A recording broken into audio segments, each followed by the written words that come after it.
Hello students, मैं निखिल कुमार एक बार फिर आप सभी का स्वागत करता हूं आपके अपने यूट्यूब चैनल सीजीपीएससी ई पाठशाला में। सीजीपीएससी ई पाठशाला में आज का हमारा टॉपिक है छत्तीसगढ़ करंट अफेयर्स, जिसमें हम चर्चा करने वाले हैं दिसंबर माह के करंट अफेयर्स पर। सीजीपीएससी ई पाठशाला के करंट अफेयर की दो पुस्तकें, एक है आपका राष्ट्रीय एवं अंतर्राष्ट्रीय करंट अफेयर 2026 और दूसरा है छत्तीसगढ़ करंट अफेयर 2026। ये दोनों पुस्तकें मार्केट में अवेलेबल हो चुके हैं। इन दोनों पुस्तकों में आपको करंट अफेयर के टॉपिक्स और कंटेंट के साथ साथ लास्ट में प्रैक्टिस के लिए अलग से वस्तुनिष्ठ प्रश्न संग्रह, मल्टीपल चॉइस क्वेश्चन भी दिए गए हैं, जिससे आप अपनी प्रैक्टिस और भी बेहतर तरीके से कर सके। ये दोनों पुस्तकें आपको आपके नज़दीकी शहरों के बुक डिपो में मिल जाएंगे। जैसे कि यहाँ आप कुछ बुक डिपो के लिस्ट देख रहे होंगे, जिसमें शहरों के नाम, बुक डिपो के नाम, उनके कॉन्टैक्ट नंबर दिए गए हैं। साथ ही साथ आप हमारे इन दोनों करंट अफेयर की पुस्तकों को हमारे mobile app CG books card से भी ऑनलाइन ऑर्डर कर घरों में फ्री होम डिलीवरी सर्विस के माध्यम से भी मंगा सकते हैं। चलिए टॉपिक पे आते हैं, ध्यान दीजिएगा। आज थोड़ा सा आपको स्क्रीन कुछ जगह पे वाइट बैकग्राउंड दिखेगा। जनरली मैं जो कंटेंट बनाता हूँ वो ब्लू कलर की स्क्रीन पे बनाता हूँ, लेकिन आज जो है आपको कहीं कहीं पे वाइट बैकग्राउंड देखने के लिए मिलेगा। क्यों? क्योंकि ये सारे कंटेंट मैंने इस बुक से उठाए हैं। बुक के पेजेस वाइट कलर में रहते हैं, तो उसी से स्क्रीनशॉट लेकर के मैंने यहाँ पर पेस्ट कर दिया है, क्योंकि वही चीज़ों को बार बार लिखने से कोई मतलब नहीं होता। ठीक है, ये जितने भी आप देख रहे हैं ये सारी की सारी चीज़ें इस करंट अफेयर के पुस्तक में ऑलरेडी अवेलेबल है। ठीक, चलिए देखिए, पहला है आपका छत्तीसगढ़ का पहला रामसर साइट कोपरा जलाशय। बहुत इंपॉर्टेंट क्वेश्चन है, ध्यान समझना, ये टॉपिक काफी इंपॉर्टेंट है। छत्तीसगढ़ का पहला रामसर साइट्स कौन सा है? कोपरा जलाशय। कोपरा जलाशय जो कि मौजूद है आपके बिलासपुर जिले में। ठीक है, बिलासपुर जिले में स्थित है ये जलाशय, जिसका नाम क्या है? कोपरा जलाशय। कोपरा जलाशय को 12 दिसंबर 2025 को छत्तीसगढ़ का पहला रामसर साइट घोषित किया गया है। इस डेट को याद रखना, ये डेट काफी इंपॉर्टेंट है, डेट से एग्जाम में क्वेश्चन पूछा जाएगा। पहला चीज तो ये, छत्तीसगढ़ का पहला रामसर साइट किसे घोषित किया गया है? तो कोपरा जलाशय को। कोपरा जलाशय को छत्तीसगढ़ का पहला रामसर साइट किस तिथि को घोषित किया गया? तो 12 दिसंबर 2025 को कोपरा जलाशय को छत्तीसगढ़ का पहला रामसर साइट घोषित किया गया है। ठीक, ये जो आपका कोपरा जलाशय है, इसका क्षेत्रफल लगभग 209.753 हेक्टेयर इसका क्षेत्रफल है। इतने बड़े क्षेत्र में ये फैला हुआ है। उपलब्धि, ये जो आपका कोपरा जलाशय है ये छत्तीसगढ़ का पहला और भारत का 96वां रामसर साइट घोषित हुआ है। ठीक है, हमारे छत्तीसगढ़ का तो पहला है, लेकिन राष्ट्रीय स्तर पर, अखिल भारतीय स्तर पर ये भारत का 96वें नंबर का रामसर साइट है। ध्यान देना, ये जो हमारा कोपरा जलाशय है, कोपरा जलाशय के साथ यानी कि 12 दिसंबर 2025 को भारत में दो रामसर साइट घोषित किए गए थे। एक तो हमारे छत्तीसगढ़ का कोपरा जलाशय और दूसरा था आपका राजस्थान के अलवर में मौजूद सिलीसेड झील। एक लेक है, एक झील है, सिलीसेड झील, जो कि 95वें नंबर का रामसर साइट या रामसर स्थल है, और 96वें नंबर का हमारा रामसर स्थल है आपका कोपरा जलाशय बिलासपुर। तो रैंकिंग को भी थोड़ा याद रख लेना। देखिए, कुछ सोर्स में आपको मिलेगा कि जो कोपरा जलाशय है वो भारत का 95वां यानी कि 95th नंबर का आपका रामसर साइट है। कुछ सोर्स में मिलेगा 96 नंबर का है। लेकिन मैंने भी जो है इस कंटेंट को लिखने के टाइम पे बहुत से रिसर्च किए, जिसके बाद जिसमें मल्टीपल टाइम जो नंबर रिपीट हो रहे थे, उसमें यही देखने के लिए मिला कि भारत का 95वां रामसर साइट अलवर राजस्थान का सिलीसेड झील है और 96वें नंबर का रामसर साइट है आपका कोपरा जलाशय बिलासपुर। ठीक, भारत का छत्तीसगढ़ का पहला रामसर साइट। नेक्स्ट देखिए, महत्व। वैश्विक मान्यता से प्रदेश में इको टूरिज्म को बढ़ावा मिलेगा। जो रामसर साइट है, अगर किसी एक क्षेत्र इस विशेष को, किसी आर्द्र भूमि को रामसर साइट घोषित किया जाता है, तो पहली चीज तो ये, इसे वैश्विक स्तर पर मान्यता मिलती है, अंतर्राष्ट्रीय स्तर पर उसे पहचान मिलती है। ठीक, कुल स्थान, भारत में अब राष्ट्रीय स्तर पर मान्यता प्राप्त रामसर स्थलों की कुल संख्या हो गई है 26। इसको भी याद रखना। प्रश्न पूछा जाएगा कि दिसंबर 2025 तक की स्थिति में भारत में रामसर स्थलों की संख्या कितनी है? तो टोटल रामसर स्थलों की संख्या है 96। ठीक है, विशेष, छत्तीसगढ़ अंजोर विजन 2047 के अंतर्गत वर्ष 2030 तक 20 वेटलैंड्स को रामसर साइट का दर्जा दिलाने का लक्ष्य रखा गया है। पिछले महीने यानी कि नवंबर से पहले आपका अक्टूबर महीने करंट अफेयर में हमने छत्तीसगढ़ अंजोर विजन 2047 के बारे में काफी डिटेल में पढ़ा है, उसको जाके देखिएगा। उसमें अलग अलग जो है हमने टारगेट, एक लक्ष्य डिसाइड करके रखा है कि इस साल तक हमें ये टारगेट अचीव करना है। तो यही छत्तीसगढ़ अंजोर विजन 2047 के अंतर्गत हमने ये भी टारगेट डिसाइड किया है, ये भी लक्ष्य निर्धारित किया है कि 2030 तक, अगले 5 सालों में हम 20 वेटलैंड, छत्तीसगढ़ के 20 वेटलैंड का मतलब आर्द्र भूमि, नम भूमि, 20 वेटलैंड को रामसर साइट का दर्जा दिलाने का लक्ष्य रखा गया है इस छत्तीसगढ़ अंजोर विजन 2047 में। देखिए, इसमें आपको याद क्या क्या रखना है उसको ध्यान देना। कोपरा जलाशय किस जिले में स्थित है, यह व्यापम का बेसिक क्वेश्चन बनेगा। कोपरा जलाशय को छत्तीसगढ़ का पहला रामसर साइट का दर्जा किस तिथि को घोषित हुआ, 12 दिसंबर 2025, इसे याद रखना, ठीक है। क्षेत्रफल को भी याद रख लेना। इसके साथ साथ कोपरा जलाशय के साथ किस अन्य स्थल को उसी तिथि में रामसर साइट घोषित किया गया, तो सिलीसेड झील, अलवर, राजस्थान, यह भी याद रखना। और मोस्ट इंपॉर्टेंट, ये एक लाइन को याद रखना कि छत्तीसगढ़ अंजोर विजन 2047 के अंतर्गत 2030 तक 20 वेटलैंड्स को रामसर साइट का दर्जा दिलाने का लक्ष्य रखा गया है। इस लाइन पे काफी जोर दिया गया है सारे न्यूज पोर्टल में, ठीक है। तो इसको अच्छे से याद रखना। अब देखिए, अगर कुछ हम बेसिक फैक्ट, अन्य तथ्य की बात करें कि रामसर साइट्स क्या है या रामसर संधि क्या है, उसको थोड़ा ध्यान दीजिए।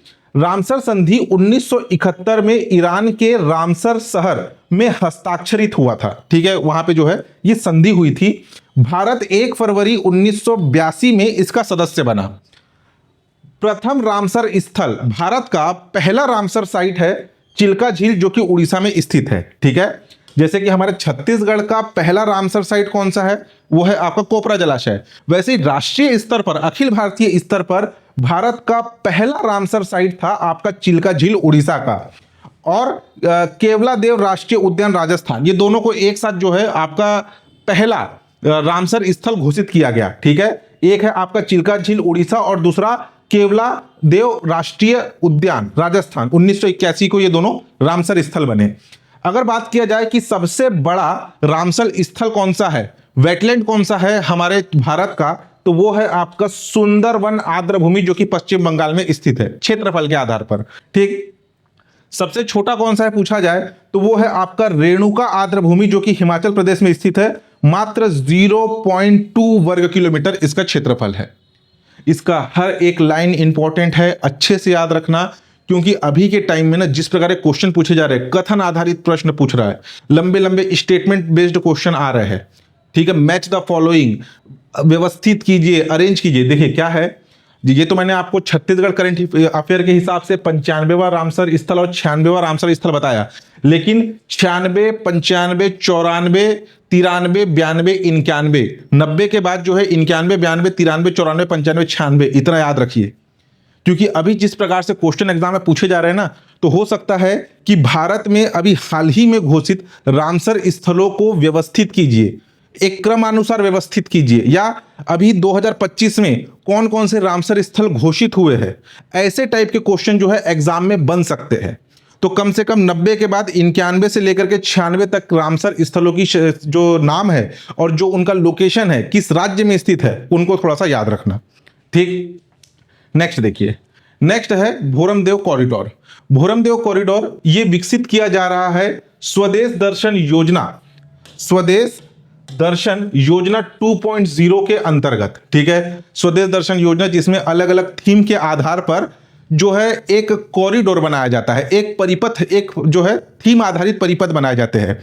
अलग अलग थीम आधारित परिपथ यानी कि रामायण थीम पे आधारित परिपथ, महाभारत थीम पे आधारित परिपथ, उसके अलावा बौद्ध धर्म आधारित परिपथ, यानी कि जितने भी बौद्ध धर्म से रिलेटेड स्थल है उन सभी को एक पथ में, एक पाथ में उसे जोड़ा जाएगा।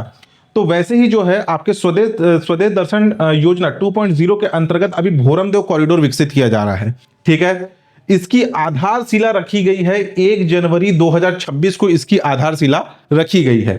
और आधारशिला के बाद भूमि पूजन किया गया केंद्रीय पर्यटन मंत्री गजेंद्र सिंह शेखावत और मुख्यमंत्री विष्णुदेव साय जी के द्वारा जो है इसका भूमि पूजन किया गया है।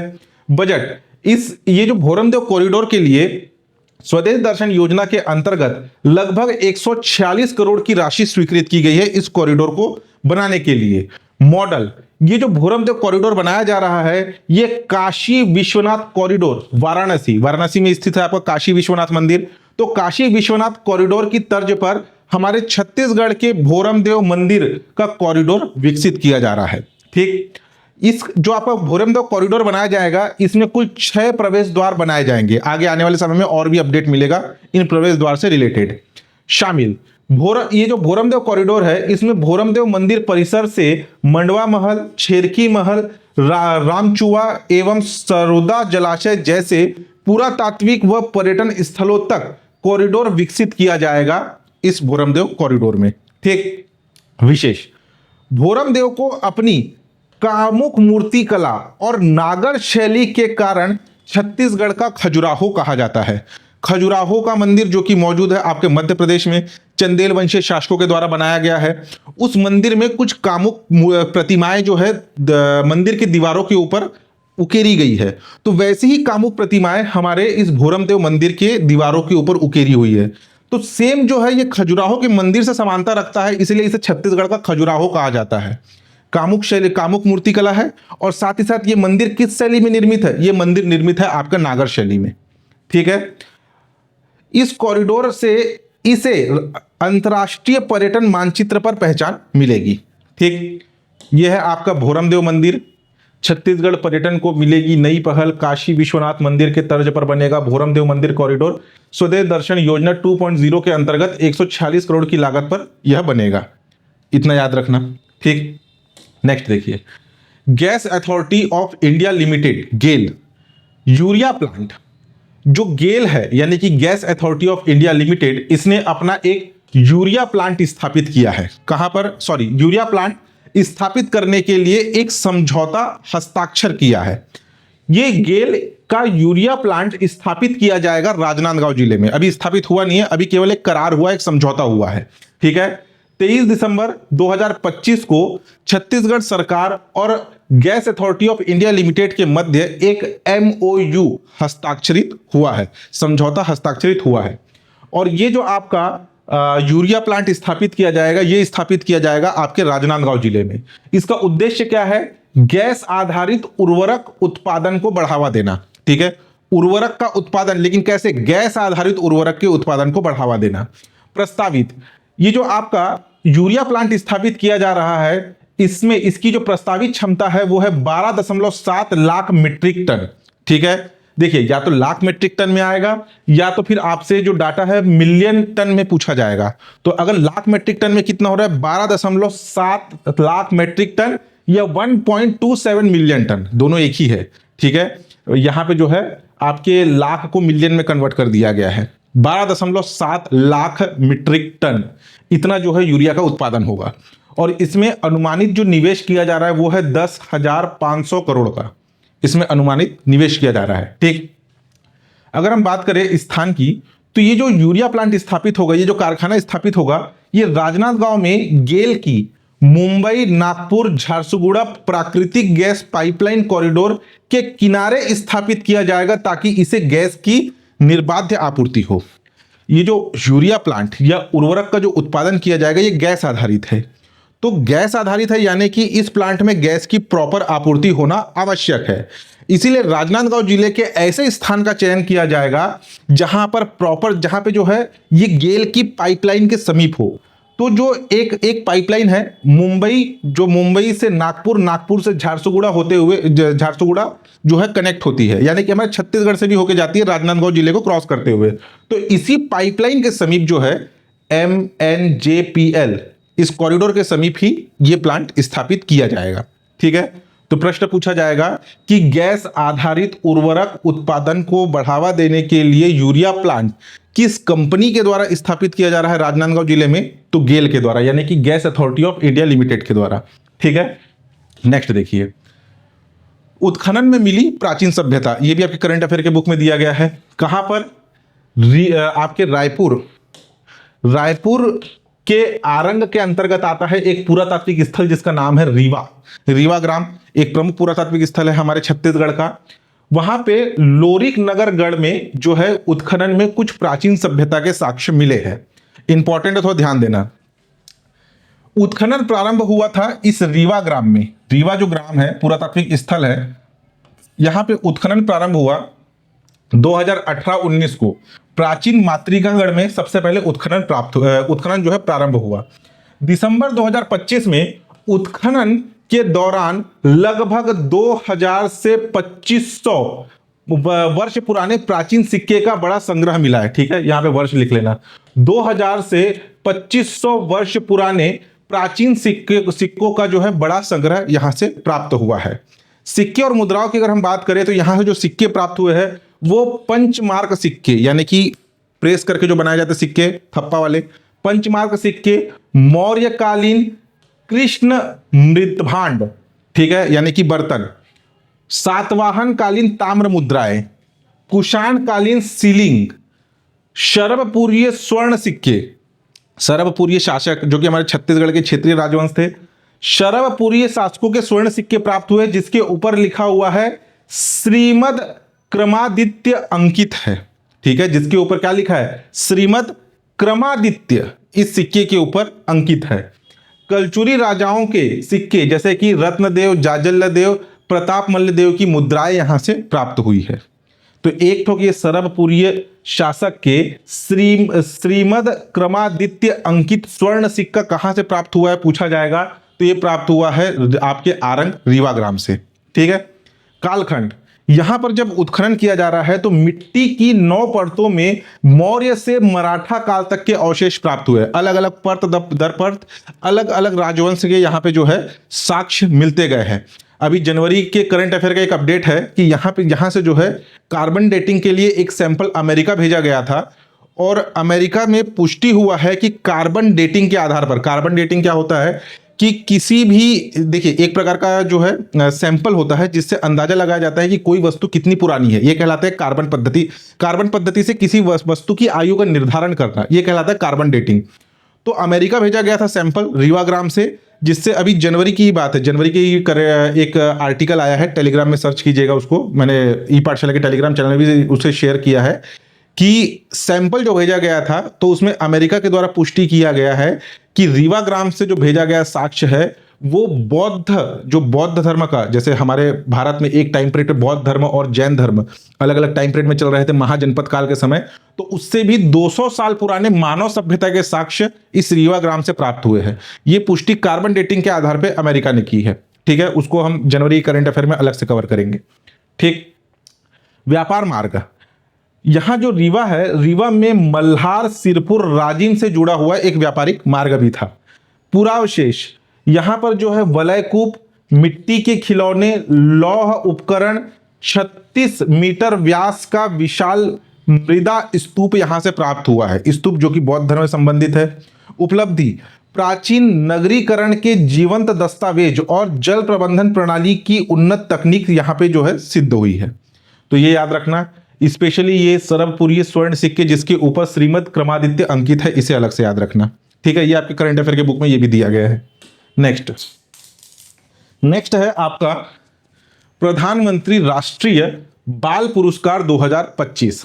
ठीक है, प्रधानमंत्री राष्ट्रीय बाल पुरस्कार 2025 इसकी घोषणा की गई या पुरस्कार प्रदान किया गया आपका 26 दिसंबर 2025 को। इस दिन मनाया जाता है वीर बाल दिवस। वीर बाल दिवस जो आपके सिख समुदाय है, सिख समुदाय में टोटल 10 गुरु हुए। जो 10वें गुरु थे गुरु गोविंद सिंह, उनके 2 पुत्र उनके शहादत दिवस के अवसर पर, यानी कि काफी कम आयु में जो है, इतिहास, आप भारतीय इतिहास पढ़े होंगे, काफी कम आयु में वो शहीद हो गए थे, तो उनके शहादत दिवस के अवसर पर हमारे पूरे भारत भर में 26 दिसंबर को मनाया जाता है वीर बाल दिवस। तो इसी आपके वीर बाल दिवस के अवसर पर 26 दिसंबर 2025 को प्रधानमंत्री राष्ट्रीय बाल पुरस्कार जो है ये वितरित किया गया। कहां पर? नई दिल्ली का विज्ञान भवन, जहां पे विज्ञान भवन या राष्ट्रपति भवन सांस्कृतिक केंद्र में ये पुरस्कार दिया गया। इस पुरस्कार वितरण समारोह के आयोजक थे महिला एवं बाल विकास विभाग मंत्रालय। मुख्य अतिथि थी आपकी राष्ट्रपति द्रौपदी मुर्मू और प्रधानमंत्री नरेंद्र मोदी जी भी इसमें उपस्थित थे। उद्देश्य युवा प्रतिभाओं को प्रोत्साहन प्रेरणा स्रोत के रूप में स्थापित करना इस पुरस्कार का मुख्य उद्देश्य है। इसमें पुरस्कार दिए जाने की आयु सीमा क्या है? 5 वर्ष से 18 वर्ष आयु के बच्चों को इस आपके प्रधानमंत्री राष्ट्रीय बाल पुरस्कार के अंतर्गत सम्मानित किया जाता है। इसमें जो है टोटल पुरस्कार की 6 श्रेणियां हैं, अलग अलग 6 श्रेणियां हैं। एक है वीरता, दूसरा सामाजिक सेवा, तीसरा पर्यावरण, चौथा खेल, पांचवा कला एवं संस्कृति और छठवां है विज्ञान एवं प्रौद्योगिकी। इन क्षेत्र में असाधारणीय कार्य किए जाने वाले जो बालक है, जो बच्चे हैं, उन्हें यह पुरस्कार प्रदान किया जाता है। ठीक है, इस साल कुल 20 प्रतिभाशाली बच्चों को सम्मानित किया गया। पुरस्कार के तौर पर जो है 1 लाख रुपए का नगद राशि, पदक और प्रमाण पत्र दिया गया राष्ट्रपति द्रौपदी मुर्मू जी के द्वारा। ठीक है, अगर हम कुछ प्रमुख पुरस्कारों की बात करें राष्ट्रीय स्तर पर, अखिल भारतीय स्तर पर अगर हम कुछ प्रमुख पुरस्कारों की बात करें तो पहले नंबर पर है आपके वैभव सूर्यवंशी, बिहार के हैं, जो कि एक क्रिकेटर है। इन्होंने आईपीएल के सबसे युवा खिलाड़ी है, काफी कम उम्र में उन्होंने आईपीएल में अपना डेब्यू किया और रिकॉर्ड तोड़ बल्लेबाज के लिए उन्हें यह पुरस्कार प्रदान किया गया। यानी कि कौन से श्रेणी का? खेल श्रेणी का। दूसरे है आपके श्रवण सिंह, जो कि पंजाब के रहने वाले हैं। श्रवण सिंह, इन्हें सामाजिक सेवा के लिए यह पुरस्कार दिया गया। जब पहलगाम में आतंकवादी हमला हुआ था और उसके बाद भारत ने जो ऑपरेशन सिंदूर चलाया था, तो ऑपरेशन सिंदूर के दौरान सैनिकों तक रसद पहुंचाया था इसने। यानी कि जो सैनिक आपके डटे हुए थे सीमा के ऊपर, तो उनको जो है छुप छुप करके उनको खाने की आपूर्ति कर रहे थे। कौन? श्रवण सिंह, पंजाब के रहने वाले श्रवण सिंह एक बच्चे हैं, उन्हें यह पुरस्कार प्रदान किया गया वीरता के लिए, सामाजिक सेवा के लिए। एक है आपके विश्वनाथ कार्तिकीय, तेलंगाना के हैं, जिन्हें साहसिक कार्य के लिए यानी कि वीरता के लिए उन्हें यह पुरस्कार प्रदान किया गया। 16 वर्ष में 7 महाद्वीप की चोटियों पर इन्होंने फतह किया, एक पर्वतारोही है। ठीक, अगर हम बात करें, ये टॉपिक हमारे लिए इंपॉर्टेंट क्यों है? क्योंकि इस बाल पुरस्कार में हमारे छत्तीसगढ़ की भी एक आपकी बच्ची या बालिका शामिल थी। कौन? जिसका नाम है आपका योगिता मंडावी। नाम याद रखना है, इससे एग्जाम में क्वेश्चन पूछा जाएगा। योगिता मंडावी, जिन्हें खेल श्रेणी का यह पुरस्कार प्रदान किया गया। ठीक है, जूडो खेल से संबंधित है। वर्तमान में इनकी आयु 14 वर्ष है। 10 वर्ष की उम्र से इन्होंने जूडो खेलना शुरू किया था। ये रहने वाली है कोंडागांव जिले के फरस गांव के हिर्री ग्राम की। ठीक, देखिए, अगर इनकी उपलब्धियों की बात किया जाए तो खेलो इंडिया क्षेत्रीय प्रतियोगिता नासिक और खेलो इंडिया राष्ट्रीय जूडो प्रतियोगिता केरल में इन्होंने रजत पदक जीता। ठीक, दूसरा, वर्ष 2025 में हैदराबाद में आयोजित नेशनल ओपन जूडो चैंपियनशिप में कांस्य पदक जीता। राष्ट्रपति से पुरस्कार मिल रहा है तो हर एक लाइन इंपॉर्टेंट है। जिस हिसाब से पीएससी एग्जाम में क्वेश्चन पूछ रहा है, पीएससी क्या व्यापम भी आजकल जिस तरीके से एग्जाम में क्वेश्चन पूछ रहा है, तो वो स्टेटमेंट बेस्ड क्वेश्चन पूछेगा। क्योंकि क्वेश्चन अब छोटे मोटे सिंगल वन लाइन क्वेश्चन नहीं आ रहे, अब कथन आधारित प्रश्न आ रहे हैं। अब ABCD के जगह ना JKLM ऐसे अरेंजमेंट में आ रहे हैं। तो थोड़ा सा देख करके हर एक लाइन को याद रखना। अगर ये जो आपकी योगिता मंडावी को राष्ट्रपति के द्वारा पुरस्कार मिला है, तो इसका हर एक प्रतिस्पर्धा भी आपके लिए इंपॉर्टेंट है। जैसे कि संजू देवी यादव, जिसके बारे में हमने पढ़ा था, आपके कबड्डी की खिलाड़ी, वैसे इनका नाम भी याद रखना। ठीक, अगर वर्तमान स्थिति की बात करें तो वर्तमान में योगिता भोपाल स्थित भारतीय खेल प्राधिकरण साई के नेशनल सेंटर ऑफ एक्सीलेंस में ट्रेनिंग ले रही है जूडो का। अगर इनकी पृष्ठभूमि की हम बात करें तो योगिता का जीवन संघर्ष से भरा रहा है। उन्होंने 4 साल की उम्र में अपने माता पिता को खो दिया, यानी कि ये अनाथ है। ठीक, उनका पालन पोषण छत्तीसगढ़ राज्य बाल कल्याण परिषद द्वारा संचालित बालिका गृह कोंडागांव में हुआ है। यानी कि बिना माँ बाप की संतान, अनाथ, इस परिस्थिति में रहते हुए भी उन्होंने जूडो खेल में अपनी उपलब्धि हासिल करी, इन्होंने पदक हासिल किया है। तो नाम याद रखना, योगिता मंडावी कहाँ के रहने वाली है? फरसगांव, कोंडागांव, ग्राम हिर्री। ठीक है, खिलाड़ियों के गांव से भी एग्जाम में क्वेश्चन आता है, उनके जिलों से क्वेश्चन आता है, संबंधित निवास स्थल से। नेक्स्ट देखिए, खेलो इंडिया नेशनल ट्राइबल गेम 2026। इस खेलो इंडिया नेशनल ट्राइबल गेम, अभी तक जो है हम खेलो इंडिया गेम्स देख रहे थे, खेलो इंडिया विंटर गेम्स देख रहे थे, खेलो इंडिया बीच गेम, खेलो इंडिया यूनिवर्सिटी गेम।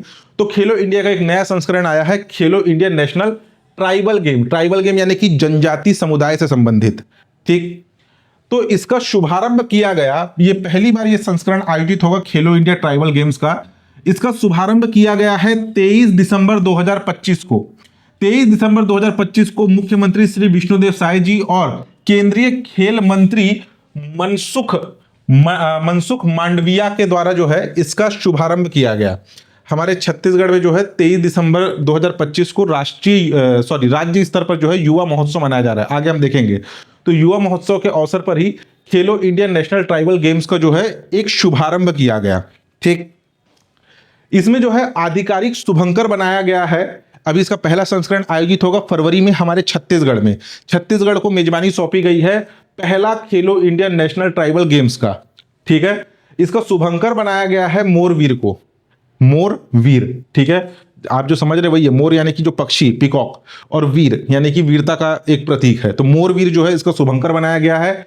और इस 23 दिसंबर 2025 को इसका एक थीम सॉन्ग भी लॉन्च किया गया है, Khelo India national tribal game का थीम सॉन्ग। क्या है? From forest to fields, from tradition to triumphs, this is the sound of our spirit. अगर इसका हम हिंदी में कन्वर्जन देखें, from the forest to field यानी कि जंगलों से खेलों तक, यहां खेतों हो गया है ना, या जंगलों से खेलों तक या खेल के मैदानों तक, और परंपरा से विजय तक, यह हमारी अंतरात्मा की गूंज है। ये इसका एक थीम सॉन्ग लॉन्च किया गया है। अगर आयोजन तिथि की बात करें तो इसका ऑफिशियल उद्घाटन तो हो गया है, लेकिन इसका आयोजन किया जाएगा आपके 14 फरवरी से लेकर के 29 फरवरी 2026 तक।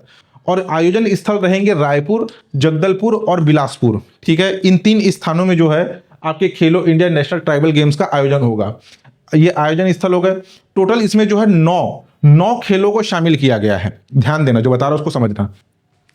7 खेल तो निर्धारित है। ठीक है, टोटल 9 खेल इसमें आयोजित होंगे, 9 प्रतिस्पर्धाएं इसमें आयोजित होगी। 7 प्रतिस्पर्धा पूर्व निर्धारित है। कौन कौन से?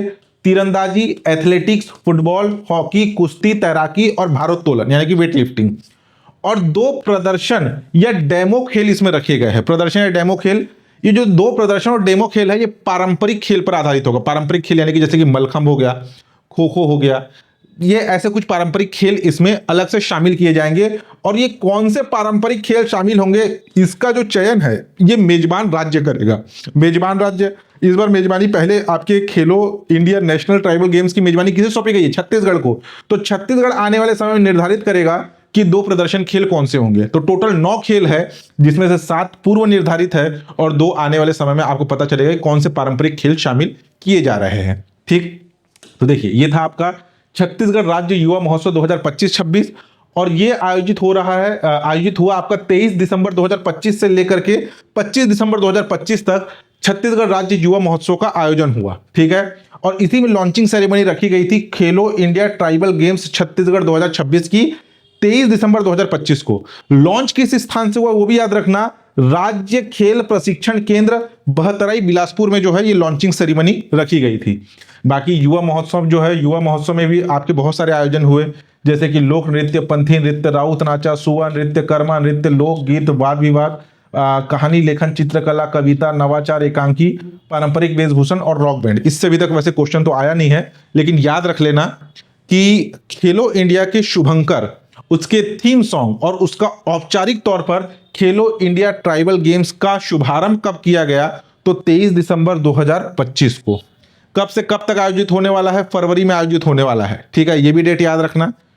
और बाकी ये युवा महोत्सव का भी डेट याद रख लेना आप अलग से। ठीक, नेक्स्ट देखिए, नेक्स्ट है मनरेगा और जी राम जी। ये क्या है? काफी चर्चा में रहा कि ये जो आपका जी राम जी जो है ये मनरेगा को रिप्लेस करने वाला है। ठीक है, बहुत से लोगों को इसको लेकर कंफ्यूजन है, लेकिन हम कुछ अभी मेन ऐसे फैक्ट पे थोड़ा सा फोकस करेंगे जो आपके आगामी परीक्षा के दृष्टिकोण से इंपॉर्टेंट है। आने वाले समय में इस पर कुछ और भी अपडेट आएंगे तो वो भी मैं आपको बताते चलूंगा, लेकिन जितना यहाँ पे है इसमें मैं मनरेगा और उसके साथ साथ जो जी राम जी जो नया आपका अधिनियम लाया गया है, दोनों को हम कंपेयर करते हुए चलेंगे ताकि चीजों को समझने में आसानी हो। ठीक, मनरेगा 2005 में लाया गया था, जी राम जी अभी 2025 में लाया गया है। मनरेगा का फुल फॉर्म है आपका महात्मा गांधी राष्ट्रीय ग्रामीण रोजगार गारंटी अधिनियम। ये मनरेगा का फुल फॉर्म था। और ये जो आपका वीबी जी राम जी है, ठीक है, ये क्या है? वीबी जी राम जी, इसका फुल फॉर्म है वीबी विकसित भारत जी गारंटी फॉर राम रोजगार और आजीविका मिशन, फिर जी ग्रामीण, ये इसका वीबीजी राम जी का फुल फॉर्म है। ठीक, एग्जाम दृष्टिकोण से ये फुल फॉर्म इंपॉर्टेंट है कि वीबीजी राम जी, इसका फुल फॉर्म क्या है? विकसित भारत गारंटी फॉर रोजगार और आजीविका मिशन ग्रामीण। ये आजीविका मिशन ग्रामीण है ना, ये जो आजीविका मिशन एक शहरी भी होता है, एक आजीविका मिशन ग्रामीण होता है, तो ये ग्रामीण वाला है। ठीक, ये इसका फुल फॉर्म है और इसे राष्ट्रपति के द्वारा हस्ताक्षर करके इसे शामिल किया गया 20 दिसंबर 2025 को। राष्ट्रपति ने जो है इस अधिनियम पर अपने मुहर लगाई, यानी कि पहले लोकसभा से पास होता है, फिर राज्यसभा से पास होता है, फिर राष्ट्रपति के हस्ताक्षर के बाद कोई भी नियम अधिनियम कानून बनता है।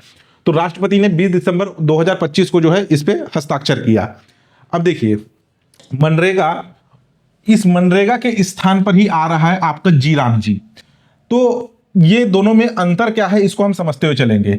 मनरेगा जिसमें 100 दिन का निश्चित रोजगार दिया जाता था, ठीक है, छत्तीसगढ़ सरकार 150 दिन का प्रदान करती थी, वो अलग चीज है, लेकिन अखिल भारतीय स्तर पर हम ये जो आपका मनरेगा है, मनरेगा के अंतर्गत 100 दिन का निश्चित रोजगार दिया जाता है। ठीक, जबकि इस विकसित भारत जी राम जी के अंतर्गत एक साल में 125 दिन का रोजगार दिया जाएगा। जहां मनरेगा में 100 दिन का निश्चित रोजगार केंद्र सरकार के द्वारा दिया जा रहा था, वहीं जी राम जी वीबीजी राम जी के अंतर्गत 125 दिन का रोजगार एक साल के अंतर्गत दिया जाएगा।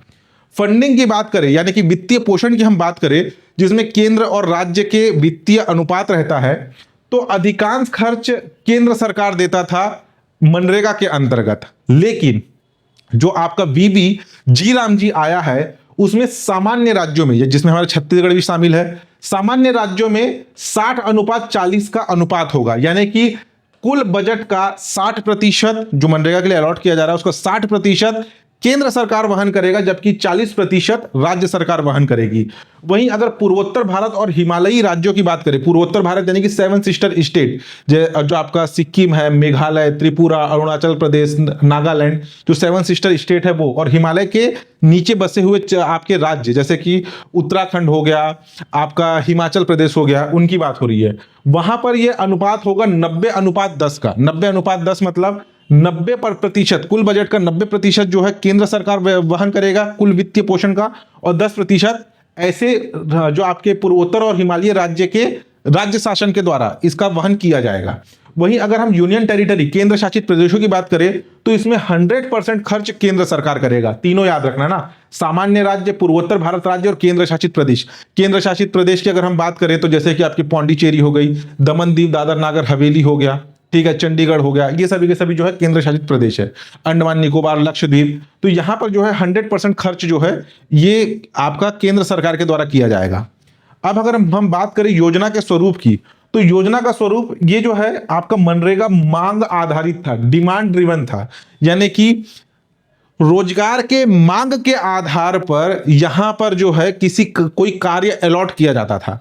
लेकिन ये जो आपका वीबीजी राम जी है ये सप्लाई ड्रिवन रहेगा। सप्लाई ड्रिवन यानी कि जिस चीज की आवश्यकता है, आगे हम देखेंगे। जैसे मांग आधारित में क्या होता है, जनरली अगर मान लो उस गांव में रोजगार नहीं है तो वहां पे रोजगार उपलब्ध कराने के लिए तालाब खुदवा दिया जाता था, ठीक है। कुछ ऐसे ही आपके अप्रशिक्षित कार्य कराए जाते, जैसे मनरेगा है इसमें अकुशल श्रमिकों पर मेन फोकस होता था, जैसे कि सड़क बनवाना, तालाब खुदवाना, नहर बनवाना। तो ये क्या है, मांग आधारित, डिमांड ड्रिवन था। ये सप्लाई आधारित होगा, यानी केंद्र सरकार की योजनाओं के अंतर्गत जो डिमांड है, ठीक है, उस पर होगा। आगे आपको और समझ में आएगा जैसे जैसे हम नीचे आगे बढ़ेंगे। दूसरा है प्रबंधन। जो मनरेगा है, मनरेगा का प्रबंधन ग्रामीण विकास मंत्रालय के द्वारा किया जाता था, वहीं आपका वीबीजी राम जी का प्रबंधन जो है ये केंद्रीय ग्रामीण रोजगार गारंटी परिषद के द्वारा किया जाएगा। इंपॉर्टेंट है, ठीक है, इंपॉर्टेंट है, इसको याद रखना। एक तो आपका कितने दिन का रोजगार दिया जाएगा, फुल फॉर्म क्या है, आपका वित्तीय पोषण का अनुपात क्या है, और इसका प्रबंधन कौन कर रहा है। मनरेगा का प्रबंधन ग्रामीण विकास मंत्रालय कर रहा था, वहीं पर आपका वीबीजी राम जी का प्रबंधन केंद्रीय ग्रामीण रोजगार गारंटी परिषद के द्वारा किया जाएगा। जुर्माना उल्लंघन, इसमें एक दंड का प्रावधान था। मनरेगा के अंतर्गत 1000 रुपए का दंड का प्रावधान था, वहीं वीबीजी राम जी के अंतर्गत 10,000 रुपए दंड का प्रावधान था, यानी कि मैनेजमेंट लेवल पर। अगर अगर भुगतान अवधि की बात कर रहे हैं, यानी कि जो लोग रोजगार में लगे हुए हैं उनको भुगतान के लिए कोई निर्धारित समय नहीं था, काम कर लिए उसके बाद किस टाइम तक उन्हें जो है पेमेंट होगा ये निर्धारित नहीं था। लेकिन वीबीजी राम जी के अंतर्गत कार्य पूर्ण होने पर जो है 7 से 15 दिन के भीतर अनिवार्य रूप से भुगतान किया जाएगा। उसके बाद कार्य का प्रकार, मुख्य रूप से ये जो है अकुशल श्रम पर फोकस था। मनरेगा जैसे कि खुदाई करना, अकुशल ग्रामीण श्रमिक इसमें जो है भाग लेते थे। अब ये जो है ये सप्लाई ड्रिवन है। सप्लाई ड्रिवन का मतलब जल सुरक्षा के कार्य करना, जैसे कि जल का संकट बना हुआ है। दूसरा है आपका तो जल की सुरक्षा आवश्यक है। दूसरा मुख्य ग्रामीण संरचना विकसित करना, यानी कि आपके इंफ्रास्ट्रक्चर पे मेन फोकस करना। आजीविका आधारित परिसंपत्तियों का सृजन करना, यानी कि ऐसे संपत्ति ऐसे प्रॉपर्टी बनाना जिससे परिसंपत्तियों का सृजन हो। ठीक है, एक मैं इकोनॉमिक सर्वे में बताता हूं आपको, संपत्ति और परिसंपत्ति में अंतर होता है कि हम ऐसी परिसंपत्ति बना रहे हैं जो आगे आने वाले समय में हमारे आवक का जरिया बने। वैसे ही आजीविका आधारित परिसंपत्ति बनाना, ऐसी परिसंपत्ति ऐसा इंफ्रास्ट्रक्चर बनाना जिससे लोगों को रोजगार मिले। जलवायु अनुकूल काम करना, ये सारी चीजें इसके बेसिक फैक्ट है। अगर हम कृषि अवकाश की बात करें तो मनरेगा के अंतर्गत कृषि के लिए कोई स्पष्ट अवकाश का प्रावधान नहीं था, यानी कि ये ग्रामीण क्षेत्र पर आधारित है और ग्रामीण क्षेत्र जो कि कृषि आधारित अर्थव्यवस्था पर निर्भर करता है। तो इसमें कृषि कार्य के समय जो आपके फसल की कटाई हो गया या फसल को रोपण हो गया, इस टाइम पीरियड पे इसमें कोई भी आपका छुट्टी का प्रावधान नहीं था, अवकाश का प्रावधान नहीं था। लेकिन वीबीजी राम जी के अंतर्गत बुआई कटाई के समय 60 दिन काम बंद रहेगा। ठीक है, जो फसलों की बुआई है और कटाई के समय 60 दिन काम बंद रखा जाएगा इसमें वीबीजी राम जी के अंतर्गत। ठीक, अब नेक्स्ट देखिए, विकसित भारत गारंटी फॉर रोजगार एंड आजीविका मिशन ग्रामीण अधिनियम 2025 को लेकर प्रदेश भर, यानी कि छत्तीसगढ़ की बात हो रही है, प्रदेश भर में विशेष ग्राम सभाओं का आयोजन किया गया। यानी कि ग्राम सभा आयोजित करके जो ग्रामीण है, जो किसान नहीं, जो ग्रामीण है उन्हें इस नई आपके योजना के बारे में, नई अधिनियम के बारे में लोगों को जागरूक करने के लिए विशेष ग्राम सभा आयोजित किया गया। ठीक है, अनुसूचित क्षेत्रों के ग्रामों में 24 दिसंबर, 2 डेट बता रहा हूं, दोनों डेट को याद रखना।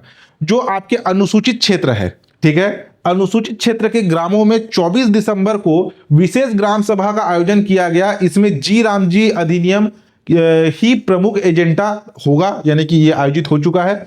वहीं अन्य ग्राम, यानी कि गैर अनुसूचित क्षेत्र के अंतर्गत जो गांव आते हैं उसमें 26 दिसंबर को विशेष ग्राम सभा का आयोजन हुआ। तो प्रश्न पूछा जाएगा कि वीबीजी राम जी के अंतर्गत अनुसूचित क्षेत्रों में पहली ग्राम सभा की बैठक कब हुई, तो वो है आपका 24 दिसंबर 2025। और गैर अनुसूचित क्षेत्रों में या अन्य ग्रामीण क्षेत्रों में कब हुआ, तो वो है आपके 2 दिन बाद 26 दिसंबर 2025 को। ठीक है, नेक्स्ट देखिए, नेक्स्ट है छत्तीसगढ़ में दलहन तिलहन की खरीदी न्यूनतम समर्थन मूल्य एमएसपी पर। छत्तीसगढ़ में जो आपके दलहन फसलें हैं और जो तिलहन फसलें हैं उनकी खरीदी भी न्यूनतम समर्थन मूल्य पर किया जाएगा केंद्र सरकार के द्वारा। ध्यान समझना, यह खरीदी की जाएगी प्रधानमंत्री अन्नदाता आय संरक्षण अधिनियम, जिसे शॉर्ट फॉर्म में कहा जाता है पीएम आशा, प्रधानमंत्री आशा।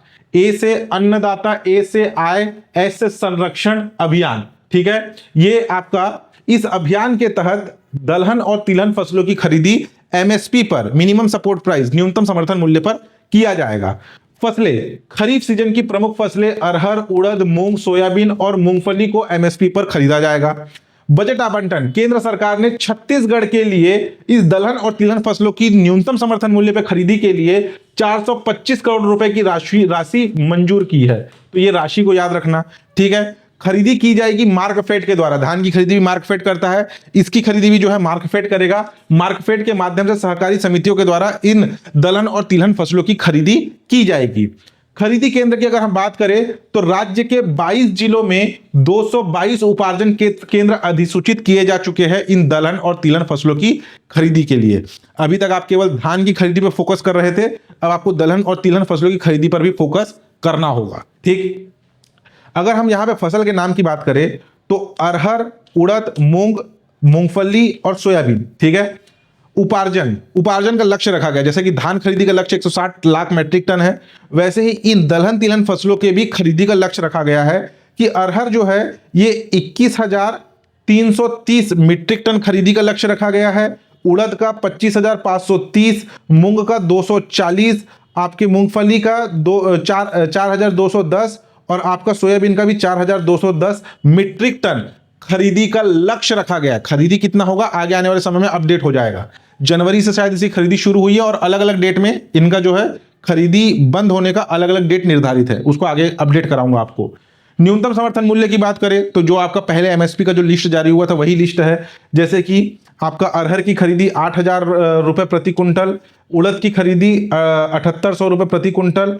और देखिए यहाँ पे ध्यान देना, उड़द और मूंगफली दोनों का रेट सेम है, 7,800 रुपये प्रति कुंटल। मूंग का है 8,768 रुपये प्रति कुंटल और सोयाबीन का है आपका 5,328 रुपये प्रति कुंटल। इनकी खरीदी और इनका लक्ष्य इसे याद रखना। कितने उपार्जन केंद्र है वो भी याद रखना। कितनी राशि केंद्र सरकार ने आवंटित की है वो भी याद रखना। किस योजना के अंतर्गत खरीदी की जाएगी ये भी याद रखना, सारा इंपॉर्टेंट है। ठीक, नेक्स्ट देखिए, मुख्यमंत्री ग्रामीण बस सुविधा योजना। ये योजना अक्टूबर से चर्चा में है, दिसंबर तक चर्चा में बना रहा। करंट अफेयर की बुक में मैंने इसे भी शामिल किया है, ध्यान समझिएगा। मुख्यमंत्री ग्रामीण बस सुविधा योजना, इसमें जो जो चीज को हाईलाइट करूंगा उसको अच्छे से पढ़ना। देखिए, इसका उद्घाटन किया गया था 4 अक्टूबर 2025 को केंद्रीय गृह मंत्री अमित शाह और मुख्यमंत्री श्री विष्णुदेव साय जी के द्वारा इसका औपचारिक तौर पर उद्घाटन किया गया था। जबकि इसकी घोषणा की गई थी 30 अप्रैल 2025 को। राजपत्र में प्रकाशन की तिथि से यह प्रवृत्त हुआ था 13 मई 2025 से जो है ये राजपत्र में प्रकाशित हुआ था, लेकिन इसका औपचारिक रूप से उद्घाटन हुआ 4 अक्टूबर 2025 को केंद्रीय गृह मंत्री अमित शाह और मुख्यमंत्री श्री विष्णुदेव साय जी के द्वारा। उद्देश्य, ग्रामीण और सुदूर क्षेत्रों में सुगम, सुरक्षित और सस्ती परिवहन सुविधा उपलब्ध कराना, यह इसका मुख्य उद्देश्य है। इसमें वाहन 18 से 42 सीटों चालक को छोड़कर वाले वाहन वाले हल्के और मध्यम परिवहन वाहन इसमें शामिल किए जाएंगे। सुविधा, प्रत्येक बस में VLTD ट्रैकिंग सिस्टम और पैनिक बटन अनिवार्य है। एक तो आपका लाइव ट्रैकिंग किया जा सकता है और महिलाओं को अगर असुरक्षित महसूस करती है, किसी प्रकार की कोई खतरे महसूस करते हैं तो उसके लिए पैनिक बटन का भी इसमें सुविधा रखा गया है। वित्तीय सहायता, बस संचालकों को पहले वर्ष में 26 रुपये प्रति किलोमीटर, दूसरे वर्ष में 24 रुपये प्रति किलोमीटर और तीसरे वर्ष में 22 रुपये प्रति किलोमीटर की वित्तीय सहायता प्रदान की जाएगी। वित्तीय प्रावधान की अगर हम बात करें तो राज्य सरकार ने इस योजना के लिए बजट 2025-26 में 25 करोड़ रुपए की राशि का प्रावधान किया था। तो ये बजटीय प्रावधान को भी याद रखना। ठीक, अब यहां पर थोड़ा ध्यान देना। चरण के अगर हम शुभारंभ की बात करें, जैसे कि इसका शुभारंभ किया गया था 4 अक्टूबर 2025 को केंद्रीय गृह मंत्री अमित शाह जी के द्वारा। तो प्रथम चरण 4 अक्टूबर 2025 को यह शुरू किया गया था और इसमें अभी प्रारंभिक तौर पर बस्तर और सरगुजा संभाग में ये जो है बस का संचालन किया जाएगा। तो लाभान्वित गांव बस्तर और सरगुजा संभाग के 11 जिले, ठीक है, 11 जिलों के 250 गांव इसके अंतर्गत लाभान्वित हुए प्रथम चरण में। ठीक, संचालन बस्तर और सरगुजा संभाग के 34 मार्गों पर 34 नई बसों का संचालन किया जा रहा था 4 अक्टूबर 2025 से। अब द्वितीय चरण जो कि दिसंबर का अपडेट है, 10 दिसंबर 2025 को बस्तर और सरगुजा संभाग के 10 जिलों के 180 गांव इस योजना में शामिल किए गए और 23 नए मार्गों पर 24 नए बसों का संचालन किया जा रहा है। देखिए, अगर आप ऐसे पढ़ने जाएंगे तो काफी हौच पौच हो जाएगा और काफी कंफ्यूजिंग हो जाता है, लेकिन इसको मैंने टेबुलेशन फॉर्म पे इसलिए किया ताकि आपको समझने में आसानी हो। प्रथम चरण 4 अक्टूबर 2025, द्वितीय चरण 10 दिसंबर 2025। और देखिए ये इसका संचालन कहां किया जा रहा है, बस्तर और आपका सरगुजा जो मेन ग्रामीण बहुल एरिया है और जनजाति बहुल एरिया है। तो प्रथम चरण में आपके बस्तर और सरगुजा संभाग के 11 जिलों के 250 गांवों में 34 मार्गों पर 34 नई बसें चलाई गई। वहीं पे द्वितीय चरण में बस्तर और सरगुजा संभाग के 10 जिलों के 180 गांव इसमें शामिल हुए और 23 नए मार्गों पर 24 नई बसें चलाई गई। इसको थोड़ा सा याद रखना, कथन आधारित बन सकता है। प्रथम चरण का उद्घाटन कब हुआ, द्वितीय चरण का उद्घाटन कब हुआ, यह भी क्वेश्चन बन सकता है। ठीक, मुख्यमंत्री ग्रामीण बस सुविधा योजना। किराए में अगर हम छूट की बात करें तो इसमें कुछ छूट का ही प्रावधान है, जैसे कि दृष्टि बाधित जो ब्लाइंड व्यक्ति है, बौद्धिक दिव्यांग जो मानसिक रूप से विकलांग है, दोनों पैर से चलने में असमर्थ, हैंडीकैप, ठीक, 80 वर्ष या उससे अधिक उम्र के वरिष्ठ नागरिक, सीनियर सिटीजन, एड्स से पीड़ित व्यक्तियों को एक परिचारक के साथ किराए में 100% छूट है। तो 100% छूट किसको किसको दिया जा रहा है उसको याद रखना, मेंटली डिस्टर्ब, हैंडीकैप, जो सीनियर सिटीजन है और जो ब्लाइंड है, इनको जो है, और एड्स पीड़ित के साथ कोई एक परिचारक, यानी कि इन सभी के साथ कोई एक परिचारक, क्योंकि हैंडीकैप व्यक्ति को चलने के लिए सहायता चाहिए तो उनके साथ कोई ना कोई एक उनका गार्जियन भी होगा, तो उन्हें जो है 100% छूट दिया जाएगा। वहीं जो आपका नक्सल प्रभावित व्यक्ति है उन्हें आधा किराया दिया जाएगा, 50% छूट दिया जाएगा टिकट में, ठीक। बाकी जो नॉर्मल है उनसे फुल टिकट लिया जाएगा, ठीक है। नेक्स्ट देखिए, बस्तर ओलंपिक 2025, ये भी करंट अफेयर के बुक में शामिल है। 25 अक्टूबर 2025 से लेकर के 13 दिसंबर 2025 तक बस्तर ओलंपिक 2025 का आयोजन हुआ। बस्तर ओलंपिक का शुभारंभ नारायणपुर जिले के काचापाल से हुआ था, यानी कि 25 अक्टूबर को जिसका ऑफिशियल उद्घाटन है ये नारायणपुर जिले के कच्चापाल से हुआ था। बस्तर जो ओलंपिक है इसका शुभंकर कौन है, वो है वन भैंसा और पहाड़ी मैना। वन भैंसा जिसके सिंग के ऊपर एक पहाड़ी मैना बैठी हुई रहती है, ये बस्तर के मेन आपके पहचान है बोल सकते हैं, वन भैंसा और पहाड़ी मैना, ठीक है। कांगेर वैली में जो है आपके पहाड़ी मैना का संरक्षण भी होता है। इसके अगर प्रमुख तिथियों की बात करें तो विकासखंड स्तर पर 25 अक्टूबर से 5 नवंबर 2025 तक विकासखंड स्तर पर आपका आयोजन हुआ खेलों का।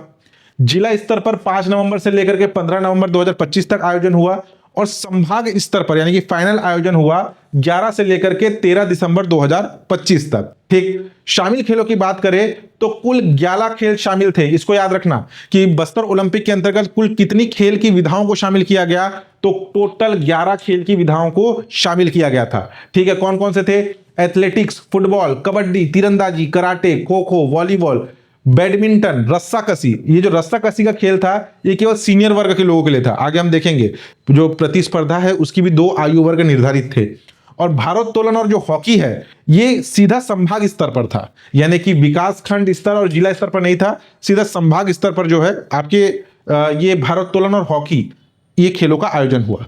टोटल 11 खेल थे, जिसमें से रस्साकसी केवल सीनियर वर्ग के लोगों के लिए था, और भारोत्तोलन और हॉकी जिसका आयोजन विकास खंड और जिला स्तर पर ना होकर के सीधा आपका संभाग स्तर पर हुआ, ठीक। जो प्रतियोगिताएं हैं 2 वर्गों में डिवाइड थी, एक तो जूनियर वर्ग जिसमें बालक बालिकाएं जिनकी आयु 14 से 17 वर्ष थी, और सीनियर वर्ग जिसमें महिला पुरुष जिनकी आयु की कोई सीमा नहीं थी, यानी कि 18 वर्ष की आयु से आगे कितने भी हो सकते हैं, चाहे वो 60 साल या 65 साल के वृद्धजन क्यों ना हो। तो सीनियर वर्ग के लिए कोई आयु सीमा नहीं, जबकि जूनियर वर्ग के लिए 14 से 17 वर्ष आयु सीमा निर्धारित थी, ठीक है। अवसर, विजेता खिलाड़ियों को राज्य स्तरीय खेल अकादमियों में सीधा प्रवेश का अवसर मिलेगा। बहुत सारे जो है आपके खेल एकेडमी या आपके प्रैक्टिस सेंटर खोले जा रहे हैं, वहां पे सीधा इनको एडमिशन मिलेगा। विशेष अतिथि, जो इसका समापन था आपका संभाग स्तर पर जो आयोजन हुआ 11 से लेकर के 13 दिसंबर, तब यहां पर 11 दिसंबर को विशेष अतिथि थी मुक्केबाज मैरी कॉम, ठीक है, बॉक्सर मैरी कॉम। और आपके 13 दिसंबर को मुख्य अतिथि थे पूर्व फुटबॉल कप्तान बाईचुंग भूटिया, जो है इसके आपके विशेष अतिथि थे संभाग स्तर पे बस्तर ओलंपिक खेलों में, ठीक। जो बता रहा उसको ध्यान देना। बस्तर ओलंपिक का वाक्य क्या है या थीम क्या है, तो करसायता बस्तर, बरसायता बस्तर। एग्जाम में क्वेश्चन पूछा जाएगा, इंपॉर्टेंट है, याद रखना, ठीक है। यहां पर जो बस्तर का जो बस्तर ओलंपिक का ये जो लोगो है, इसमें कौन कौन से खेल इसमें जो है आपके दर्शाए गए हैं। देखिए अनएक्सपेक्टेड चीजें हैं, लेकिन एग्जाम में प्रश्न बन सकता है, इसलिए आपको बता रहा हूं। ये बस्तर ओलंपिक का लोगो है, ठीक है। इसमें कौन कौन से खेल दर्शाए गए हैं, टोटल 11 खेल तो शामिल है, लेकिन इसमें तीरंदाजी, हॉकी, भारोत्तोलन, फुटबॉल और वॉलीबॉल ये दर्शाया गया है, ठीक है। इसमें जो है जो वाद्य यंत्र है उसका भी नाम याद रखना, और इसमें जो लिखा हुआ है आपके इस लोगों के नीचे, करसायता बस्तर, बरसायता बस्तर, इसे भी याद रखना, ठीक। और इसका जो समापन समारोह था यानी कि 13 दिसंबर 2025, इस दिन जो है समापन समारोह में 13 दिसंबर को मुख्य अतिथि के तौर पर शामिल हुए थे केंद्रीय गृह मंत्री अमित शाह। अमित शाह जी का बस्तर में काफी दौरा रहा, क्योंकि 2025 का जो टाइम पीरियड था इस समय बहुत सारे नक्सल अभियान चल रहे थे, और बहुत बार आपके अमित शाह जी बस्तर दौरे पर आए थे। तो 13 दिसंबर को जो है ये इस बस्तर ओलंपिक के समापन समारोह में भी शामिल हुए। अगर कुछ अन्य इंपॉर्टेंट फैक्ट की बात करूं तो बस्तर ओलंपिक को खेलो इंडिया ट्राइबल गेम्स के रूप में मनाया जाएगा। जैसे कि अभी हमने इससे पहले देखा 14 फरवरी से आयोजन होने वाला है पहला संस्करण खेलो इंडिया नेशनल ट्राइबल गेम्स का। तो अब बस्तर ओलंपिक का जो आयोजन है वो आपका बस्तर ओलंपिक को खेलो इंडिया ट्राइबल गेम्स के रूप में मनाए जाने का घोषणा भी किया गया है। तो ये सारे फैक्ट याद रखना इंपॉर्टेंट है। नेक्स्ट देखिए, नेक्स्ट है Millionaire farmer of India 2025 award. Chhattisgarh के आदिवासी स्थानीय परंपरा एवं औषधि पादप बोर्ड के मार्गदर्शन में औषधीय एवं सुगंधित पौधों के कृषिकरण के क्षेत्र में किए गए उत्कृष्ट कार्यों के लिए छत्तीसगढ़ के 3 जिले धमतरी, मुंगेली, गोरेला पेंड्रा, मरवाही, ठीक है, धमतरी, मुंगेली, गोरेला पेंड्रा, मरवाही को मिलेनियर फार्मर ऑफ इंडिया 2025 से सम्मानित किया गया। प्रश्न पूछा जाएगा कि औषधि एवं सुगंधित पौधों के कृषिकरण के क्षेत्र में उत्कृष्ट कार्य के लिए किन जिलों को आपका Millionaire farmer of India 2025 award से सम्मानित किया गया? तो कौन कौन सा है? धमतरी, गोरेला पेंड्रा, मरवाही और मुंगेली। ठीक, इतना ही बस याद रखना इसमें। नेक्स्ट देखिए, गिधवा परसदा पक्षी महोत्सव करंट अफेयर की बुक में शामिल है। गिधवा परसदा पक्षी महोत्सव जिसका आयोजन हुआ 6-7 दिसंबर, 2 दिवसीय आयोजन था। 6-7 दिसंबर 2025 को कहां पर? गिधवा परसदा पक्षी क्षेत्र बेमेतरा। गिधवा परसदा पक्षी क्षेत्र पक्षी महोत्सव कहां आयोजित हुआ? गिधवा परसदा पक्षी महोत्सव 6 से 7 दिसंबर कहां पर आयोजित हुआ? बेमेतरा जिले में, बेमेतरा जिले के गिधवा परसदा पक्षी क्षेत्र में। ठीक, आयोजक कौन थे? दुर्ग वन विभाग, क्योंकि दुर्ग संभाग के अंतर्गत आता है बेमेतरा। छत्तीसगढ़ वन विभाग और छत्तीसगढ़ राज्य जैव विविधता बोर्ड के सहयोग से इसका आयोजन हुआ। लोकार्पण देखिए, आयोजन तो 6 से 7 दिसंबर 2025 को हो गया, लेकिन इसी गिधवा परसदा पक्षी क्षेत्र में जो है आपका बर्ड इंटरप्रिटेशन सेंटर यानी कि पक्षी व्याख्या केंद्र और बर्ड सफारी का लोकार्पण किया गया। कब किया गया? 9 दिसंबर 2025 को केदार कश्यप जी के द्वारा जो है इसका लोकार्पण किया गया। विशेषता, गिधवा परसदा क्षेत्र में 4 आर्द्र भूमि वेटलैंड्स है जहां 270 से अधिक प्रवासी पक्षी आते हैं। प्रवास की अगर बात करें तो यह क्षेत्र साइबेरिया, यूरोप व मध्य एशिया से आए हुए पक्षियों के लिए सुरक्षित आवास माना जाता है। तो ध्यान देना कि हाल ही में बर्ड इंटरप्रिटेशन सेंटर यानी कि पक्षी व्याख्या केंद्र और बर्ड सफारी का उद्घाटन कहां किया गया? तो कहां किया गया है? गिधवा परसदा पक्षी क्षेत्र बेमेतरा में किया गया है। ठीक है, इंपॉर्टेंट है, याद रखना। और पक्षी महोत्सव का आयोजन कब से कब तक हुआ? 6 से 7 दिसंबर 2025 में इसका आयोजन हुआ। नेक्स्ट देखिए, नेक्स्ट है राष्ट्रीय हस्तशिल्प पुरस्कार। ये भी करंट अफेयर के बुक में दिया गया है। राष्ट्रीय हस्तशिल्प पुरस्कार ये प्रदान किया गया है आपके हीराबाई झरेखा को।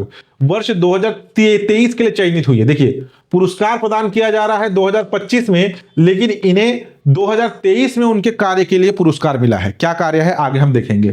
कौन है आपकी हीराबाई झरेखा? ये है ढोकरा बेल मेटल शिल्पकार है। ठीक है, जैसे कि आपका घड़वा शिल्प, ढोकरा शिल्प, ये हम शिल्प की पद्धति देखिए। ये क्या है आपके बस्तर कला जानते हैं ना, जिसमें आपके ढोकरा शिल्प और आपका घड़वा शिल्प जो होता है, तो वो ढोकरा बेल मेटल शिल्पकार है कौन? आपकी हीराबाई झरेखा। इन्हें 9 दिसंबर 2025 को नई दिल्ली के विज्ञान भवन में राष्ट्रपति द्रौपदी मुर्मू जी के द्वारा राष्ट्रीय हस्तशिल्प पुरस्कार से नवाजा गया। 2023 के लिए इन्हें यह पुरस्कार मिला है, यह भी ध्यान रखना। ठीक है, निवासी है ये सारंगढ़ बिलाईगढ़ जिले की। सारंगढ़ बिलाईगढ़ जिले की रहने वाली। गांव का नाम है बैगिनडीह गांव। ठीक, क्षेत्र की अगर हम बात करें तो हस्तशिल्प के क्षेत्र में उत्कृष्ट योगदान के लिए वर्ष 2023 के लिए इन्हें राष्ट्रीय हस्तशिल्प पुरस्कार से नवाजा गया। पुरस्कार की बात करें तो भारत सरकार के वस्त्र मंत्रालय के अंतर्गत विकास आयुक्त हस्तशिल्प कार्यालय के द्वारा यह पुरस्कार प्रदान किया जाता है। विशेष, वर्ष 2023 में 5 शिल्प गुरुओं और 18 वरिष्ठ शिल्पियों को राष्ट्रीय स्तर पर चुना गया, जिनमें से एक थी हीराबाई झरेखा।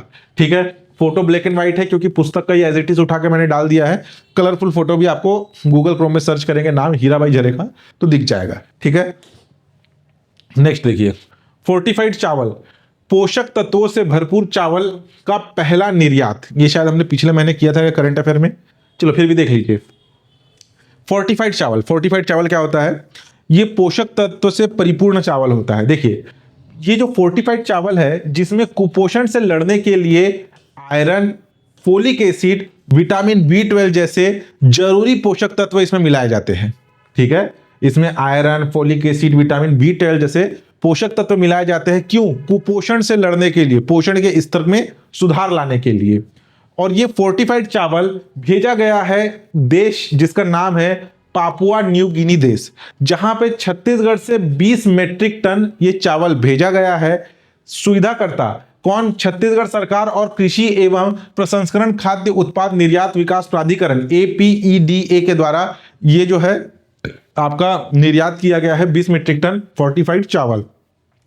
पापुआ न्यू गिनी देश में पोषण स्तर को बढ़ावा देना और कुपोषण से निपटने में मदद करेगा ये फोर्टिफाइड चावल। ठीक है, आयरन, विटामिन से भरपूर सेहतमंद जीवन का पौष्टिक समाधान फोर्टिफाइड चावल। ठीक, नेक्स्ट देखिए, मुख्यमंत्री ग्रामोत्थान योजना। मुख्यमंत्री ग्रामोत्थान योजना, इसकी शुरुआत हुई 1 दिसंबर 2025 को। योजना के शुरुआत तिथि को भी याद रखना कि कौन से योजना की शुरुआत किस तिथि से हो रही है। ठीक है, तो 1 दिसंबर 2025 को मुख्यमंत्री ग्रामोत्थान योजना की शुरुआत हुई। उद्देश्य, शहरों में आइकॉनिक विकास कार्यों के लिए मुख्यमंत्री ग्रामोत्थान योजना शुरू किया गया। प्रथम चरण में 13 नगर निगम को शामिल किया गया है। इंपॉर्टेंट है, ध्यान देना। मुख्यमंत्री नगरोत्थान योजना, जिसके प्रथम चरण में नगर निगम को शामिल किया गया है, नगर पालिका परिषद और नगर पंचायत इसमें शामिल नहीं है।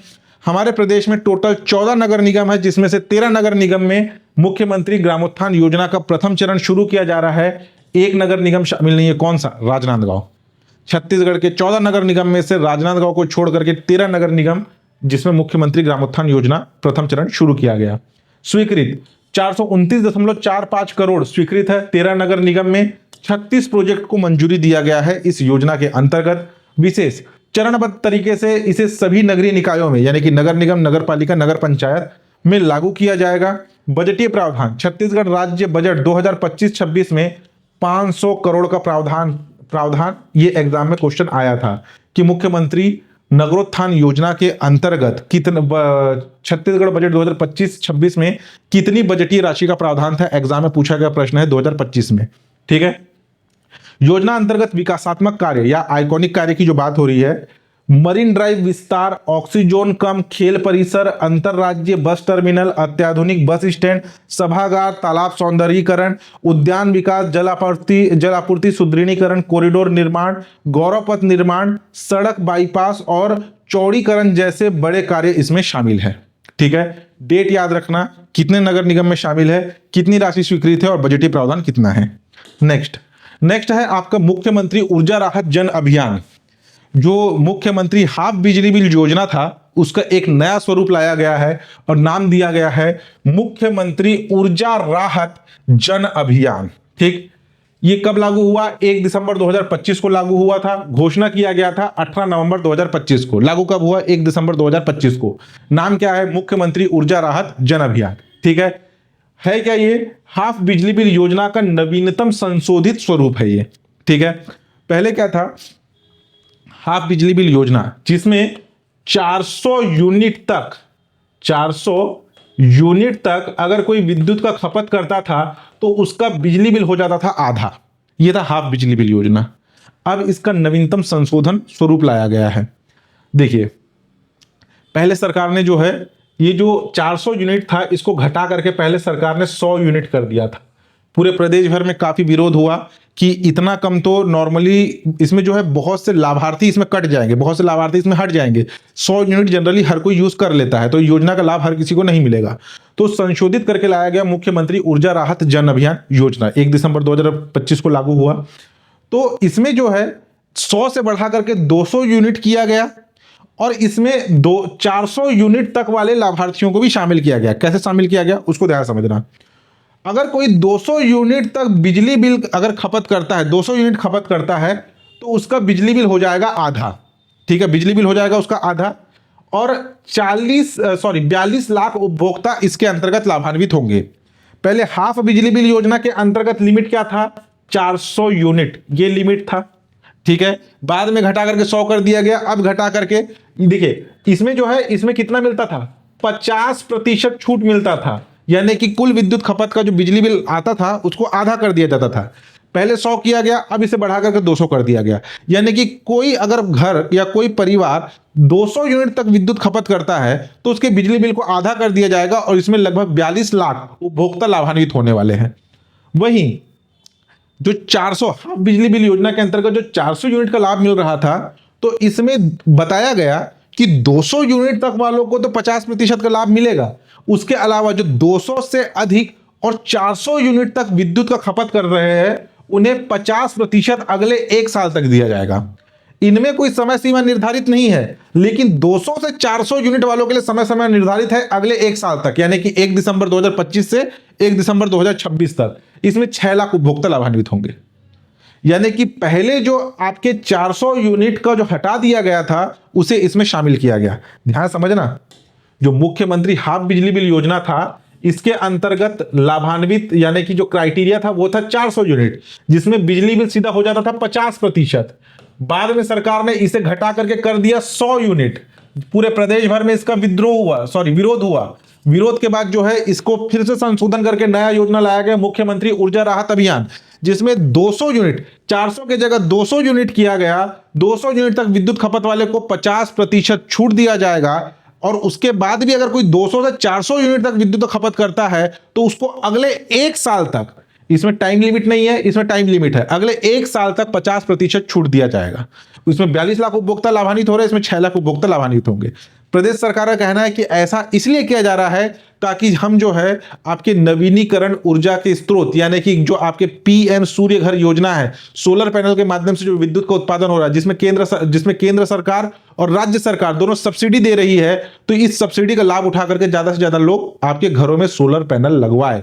ये सरकार का तर्क है कि इसलिए जो है हम इस छूट को समाप्त कर रहे हैं, धीरे धीरे से समाप्त कर रहे हैं। यानी आपका हाफ बिजली के स्थान पर मुफ्त बिजली, ये सरकार ने अपना जो तर्क दिया था कि हम हाफ बिजली बिल नहीं करेंगे, हम मुफ्त बिजली देंगे आपके सोलर पैनल लगवा करके सब्सिडी के माध्यम से। ठीक, पूर्व में 1 अगस्त 2025 को बिजली बिल हाफ योजना में बड़ा संशोधन करके 400 यूनिट की सीमा को घटाकर 100 यूनिट कर दिया गया था। जैसे कि मैंने बताया, उद्देश्य 400 यूनिट तक खपत करने वाले उपभोक्ताओं के लिए 1 साल की यह छूट उन्हें केंद्र सरकार की पीएम सूर्य घर मुफ्त बिजली योजना के तहत अपने घरों की छतों पर सोलर प्लांट लगाने के लिए प्रोत्साहित करना इस आपकी नई योजना का मुख्य उद्देश्य है, जो मैंने आपको ऑलरेडी बताया है।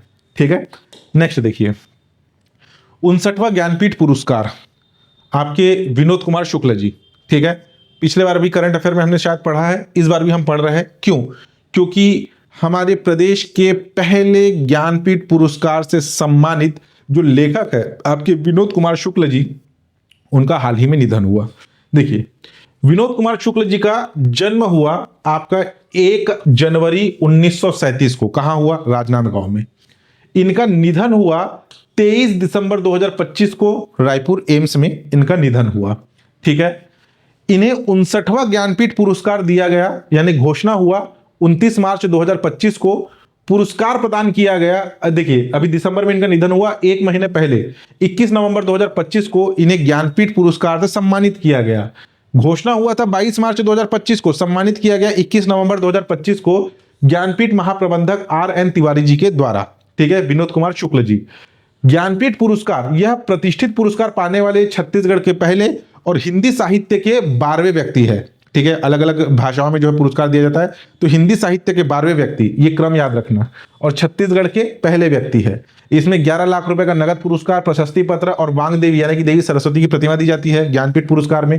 प्रदान किसी लेखक को उसके जीवन भर साहित्यिक कार्य के लिए पुरस्कार दिया जाता है। अगर इनके कुछ प्रमुख सम्मानों की बात करें, प्रमुख अगर अवार्ड्स की बात करें, तो पेन नावाको अवार्ड 2023 अंतर्राष्ट्रीय साहित्य में उत्कृष्ट योगदान के लिए दिया गया। वर्ष 2021 में साहित्य अकादमी नई दिल्ली का सर्वोच्च 72 सदस्य के लिए ये चुने गए थे। और पंडित सुंदरलाल शर्मा 2001 साहित्य एवं आंचलिक साहित्य का पुरस्कार भी इन्हें मिला था। अगर इनकी रचनाओं की हम बात करें तो देखिए, एग्जाम में क्वेश्चन कैसे पूछा जा सकता है कि विनोद, देखिए यहाँ पे जो है कविता संग्रह है, उपन्यास के नाम है, कहानी संग्रह है, यहाँ पे जो है कहानी संग्रह के नाम दिए गए हैं और कुछ विशेष बातें हैं। तो यहां पे जो है देखिए, एक प्रश्न पूछा जाएगा कि विनोद कुमार शुक्ल जी की पहली रचना कौन सी है या पहली कविता कौन सी है, तो वो है लगभग जय हिंद। विनोद कुमार शुक्ल जी ने अपनी पहली कविता कब लिखी, तो आपके 1971 में लगभग जय हिंद के नाम से अपनी पहली कविता लिखी। दूसरा प्रश्न, जिस हिसाब से एग्जाम में भी प्रश्न आ रहा है, आपको ऐसे दे देता है JKLM, यहां पे रचनाओं के नाम देगा और रचनाओं को उनके लिखे जाने के वर्ष के आधार पर क्रमानुसार व्यवस्थित कीजिए। यहां पे ये कोई चार्ट और रचना उठा करके डाल देगा कहीं से भी और बोलेगा कि ये रचना जिस वर्ष लिखा गया तो वर्ष के अनुसार इसे व्यवस्थित कीजिए, ऐसे प्रश्न आ सकता है। तो रचना को उनके वर्ष के साथ याद रखना। एटलीस्ट जो है आप एक तो लगभग जय हिंद, ठीक है, उसके बाद यहां से नौकर की कमीज, खिलेगा तो देखेंगे, दीवार में एक खिड़की रहती थी, ठीक है, कविता से लंबी कविता, धरती आकाश धरती को खटखटाता है, पेड़ पर कमरा, ये भी इंपॉर्टेंट है, ठीक है। इतने को तो कम से कम याद रखना। अगर इनकी हम बात करें मुख्य रचनाओं की, तो उनमें है आपका उपन्यास, एक है आपका खिलेगा तो देखेंगे, एक है आपका नौकर की कमीज ये, और दूसरा है दीवार पर एक खिड़की रहती थी। इसको मेन याद रखना, क्योंकि इस पर जो है यहां देखिए नौकर की कमीज जो इन्होंने वर्ष 1979 में लिखा था, तो इस नौकर की कमीज उपन्यास पर 1999 में मणि कौल द्वारा इसी नाम से, यानी कि नौकर की कमीज नाम से फिल्म बनाया गया था। और वहीं दीवार में एक खिड़की रहती थी जो इन्होंने 1997 में लिखा। अपनी इस रचना के लिए, इस उपन्यास के लिए 2 साल बाद 1999 को साहित्य अकादमी पुरस्कार मिला इन्हें, ठीक। इसके अलावा शुक्ल जी की रचना पेड़ पर कमरा, ठीक है, एक कहानी है पेड़ पर कमरा, इसका इतावली यानी कि इटली की एक भाषा है जिसका नाम है इतावली में इस रचना का अनुवाद हुआ। पेड़ पर कमरा का अनुवाद किसके द्वारा किया गया? मेरियोला आफरीदी के द्वारा जो है यह अनुवाद किया गया इटली की भाषा इतावली में, ठीक है। कौन सी रचना? पेड़ पर कमरा। और इन्होंने अपनी आखिरी रचना लिखी या आखिरी कविता लिखी कब? 6/12/2025 को, 6 दिसंबर 2025 को, अपने अंतिम सांस लेने से पहले उन्होंने लिखी। बत्ती मैंने पहले बुझाई, फिर तुमने बुझाई, फिर दोनों ने मिलकर बुझाई। ये थी इनकी अंतिम कविता 6/12/2025 को, ठीक है। इसको भी थोड़ा सा याद रख लेना, कब लिखा अंतिम कविता, क्योंकि ज्ञानपीठ पुरस्कार बहुत बड़ा सम्मान है, ठीक है। तो इनकी जिंदगी से रिलेटेड, इनकी रचनाओं से रिलेटेड, इनकी रचना के वर्षों से रिलेटेड सारे फैक्ट याद होने चाहिए, ठीक है। नेक्स्ट देखिए, नेक्स्ट है गणतंत्र दिवस समारोह में प्रदेश की झांकी का चयन। हर साल जो है 26 जनवरी गणतंत्र दिवस के अवसर पर कर्तव्य पथ, पहले जो है आपका गौरव पथ था या राजपथ था, राजपथ था, तो राजपथ के स्थान पे अब क्या नाम हो गया है? गौरव पथ। तो राजपथ के स्थान पर नाम हो गया आपका कर्तव्य पथ। तो कर्तव्य पथ पर अलग अलग राज्यों की झांकी शामिल होती है। इस साल हमारे छत्तीसगढ़ से कर्तव्य पथ पर गणतंत्र दिवस में दिखेगा देश का पहला डिजिटल संग्रहालय। अभी 1 नवंबर को प्रधानमंत्री नरेंद्र मोदी जी का द्वारा उद्घाटन किया गया शहीद वीर नारायण सिंह डिजिटल जनजातीय संग्रहालय। तो उसी का जो है रिप्लिका, उसकी झांकी कर्तव्य पथ पर जो है भेजी जा रही है छत्तीसगढ़ की तरफ से। इस बार गणतंत्र दिवस का थीम क्या है? स्वतंत्रता का मंत्र वंदे मातरम। हर साल जो है गणतंत्र दिवस का एक थीम होता है, झांकी का थीम होता है। इस बार जो थीम है वो है स्वतंत्रता का मंत्र वंदे मातरम, और इसी थीम पर आधारित है आपका हमारे छत्तीसगढ़ का देश का पहला डिजिटल संग्रहालय, जहां पे जनजाति विद्रोह से संबंधित आपके सारे झांकियां या वहां पर जो है संग्रहालय में दर्शाए गए हैं, ठीक। नेक्स्ट देखिए, भारत और दक्षिण अफ्रीका अंतर्राष्ट्रीय क्रिकेट मैच श्रृंखला। याद रख सकते हैं तो ठीक है, पूछे जाने की संभावना तो कम है, लेकिन फिर भी हम अभी जो है दिसंबर के महीने में एक इंटरनेशनल लेवल का क्रिकेट मैच हुआ है हमारे छत्तीसगढ़ में, भारत और आपके दक्षिण अफ्रीका के मध्य, ठीक है। भारत और दक्षिण अफ्रीका के मध्य अंतर्राष्ट्रीय क्रिकेट मैच श्रृंखला, दूसरा एक दिवसीय, टोटल आपके 3 मैच का श्रृंखला था। दूसरा एक दिवसीय अंतर्राष्ट्रीय ओडीआई मैच खेला गया। कहां पर? शहीद वीर नारायण सिंह अंतर्राष्ट्रीय क्रिकेट स्टेडियम नवा रायपुर में। कब खेला गया? 3 दिसंबर 2025 को। स्कोर, भारत ने 5 विकेट के नुकसान पे 358 रन बनाए। दक्षिण अफ्रीका ने 362 रन 6 ओवर के नुकसान में बनाए। विजेता कौन सी टीम रही? दक्षिण अफ्रीका। भारत 4 विकेट से हार गया। महत्व, रायपुर में ये दूसरा अंतरराष्ट्रीय ओडीआई मैच था, ठीक है, इंटरनेशनल मैच दूसरा ओडीआई था। पहला 2023 में न्यूजीलैंड के विरुद्ध पहला था, ठीक। स्टेडियम जो आपका शहीद वीर नारायण सिंह स्टेडियम है, ये 65,000 क्षमता, भारत का तीसरा सबसे बड़ा स्टेडियम है। भारत का सबसे बड़ा स्टेडियम, अगर पहले दो की बात करें तो सबसे बड़ा स्टेडियम है आपका नरेंद्र मोदी स्टेडियम जो कि आपके अहमदाबाद में है। दूसरा है आपका कलकत्ता का क्रिकेट स्टेडियम और तीसरे नंबर पर सबसे बड़ा स्टेडियम है आपका शहीद वीर नारायण सिंह स्टेडियम, जिसकी क्षमता है कितनी? 65,000 दर्शक एक बार में बैठ सकते हैं, ठीक। नेक्स्ट देखिए, सांसद खेल महोत्सव 2025। सांसद खेल महोत्सव जिसका शुभारंभ किया गया 25 दिसंबर 2025 को राष्ट्रीय खेल दिवस के अवसर पर बिलासपुर में इसका शुभारंभ किया गया, ठीक। इसमें पंजीयन यानी कि रजिस्ट्रेशन का भी टाइम दिया गया था, डेट याद नहीं रखेंगे तो भी चलेगा। और प्रतियोगिताएं हुई 21 दिसंबर से 25 दिसंबर। ये पंजीकरण का डेट इसलिए आपको बता रहा हूं क्योंकि आप ये सोचेंगे कि 29 से 20 दिसंबर के मध्य क्या हुआ।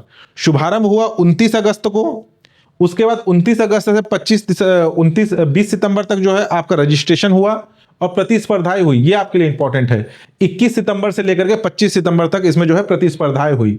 समापन समारोह हुआ 25 दिसंबर को। पूर्व प्रधानमंत्री अटल बिहारी वाजपेयी जी के जयंती सुशासन दिवस के अवसर पर इसका समापन हुआ। समापन देखिए, उद्घाटन कहां पर हुआ? बिलासपुर में। समापन कहां पर हुआ? रायपुर के पंडित दीनदयाल उपाध्याय ऑडिटोरियम में।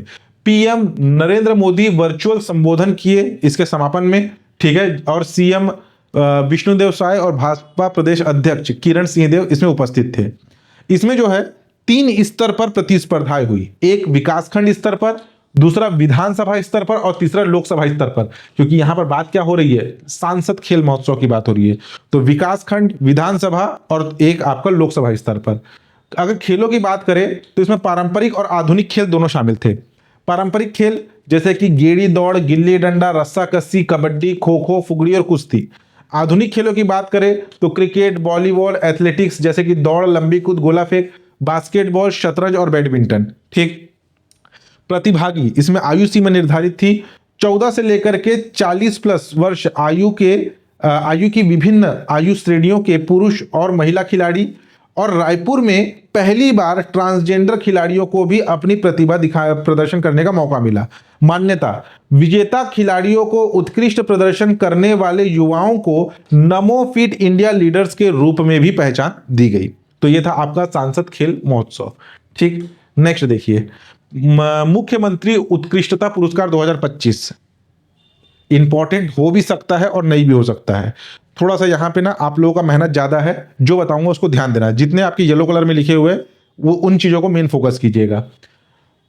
छत्तीसगढ़ के मुख्यमंत्री विष्णुदेव साय जी ने 25 दिसंबर 2025 को, यानी कि अटल बिहारी वाजपेयी जी के जन्म जयंती के अवसर पर जो सुशासन दिवस मनाया जाता है, सुशासन और प्रशासनिक नवाचारों को बढ़ावा देने के लिए मुख्यमंत्री उत्कृष्टता पुरस्कार 2025 की घोषणा की गई।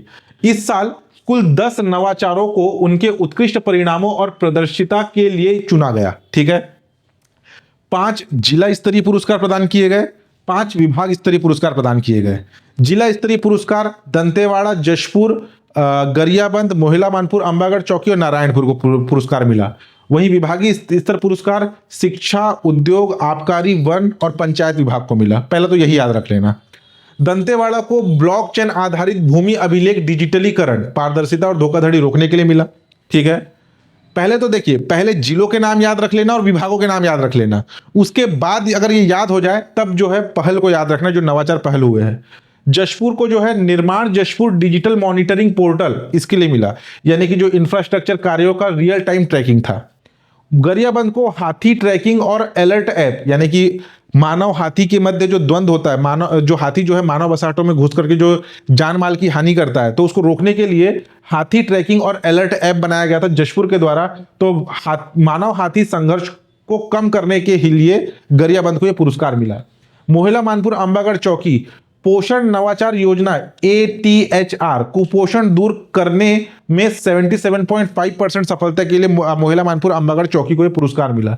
नारायणपुर को इंटीफाई इंटेलिजेंस टूल आंतरिक सुरक्षा और नक्सल प्रभावित क्षेत्रों में समन्वय हेतु यह पुरस्कार मिला, ठीक है, मुख्यमंत्री उत्कृष्टता पुरस्कार। विभागों की बात करें तो शिक्षा, उद्योग, आबकारी, वन और पंचायत।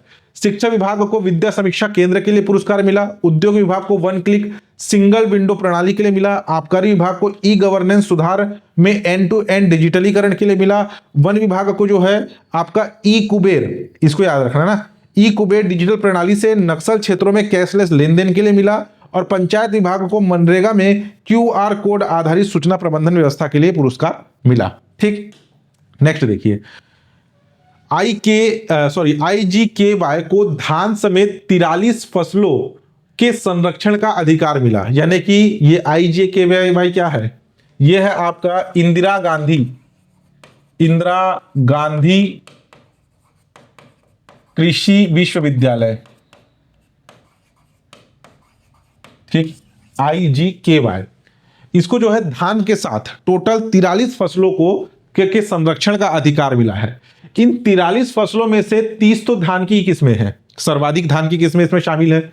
दिसंबर 2025 में विश्वविद्यालय को धान की 6 विशिष्ट किस्मों के लिए संरक्षण प्रमाण पत्र मिला और इसी के साथ टोटल 43 फसलें हो गई है, जिसमें से 30 धान की सर्वाधिक किस्में हैं। ठीक है, प्रमाण पत्र मिला। ये 6 विशिष्ट किस्में कौन कौन सी है, नाम याद रख लेना। संजीवनी धान जो कि कैंसर रोधी है, पहले भी हम पढ़ चुके हैं। दूसरा छत्तीसगढ़ धान 1919, नाम याद रखना क्योंकि इस टाइप के भी क्वेश्चन एग्जाम में आ रहे हैं। छत्तीसगढ़ संकर धान 2, बौना लुच्चई, ट्राम्बे छत्तीसगढ़ सोनागाठी और छत्तीसगढ़ भव्या जो कि धान की एक किस्म है। इतना नाम याद रखना, अभी दिसंबर 2025 में मिला। अगर अन्य कुछ महत्वपूर्ण धान की किस्मों की अगर हम बात करें तो संजीवनी धान, ये रोग प्रतिरोधक क्षमता बढ़ाने और कैंसर कोशिकाओं के रोकथाम के लिए काम आता है।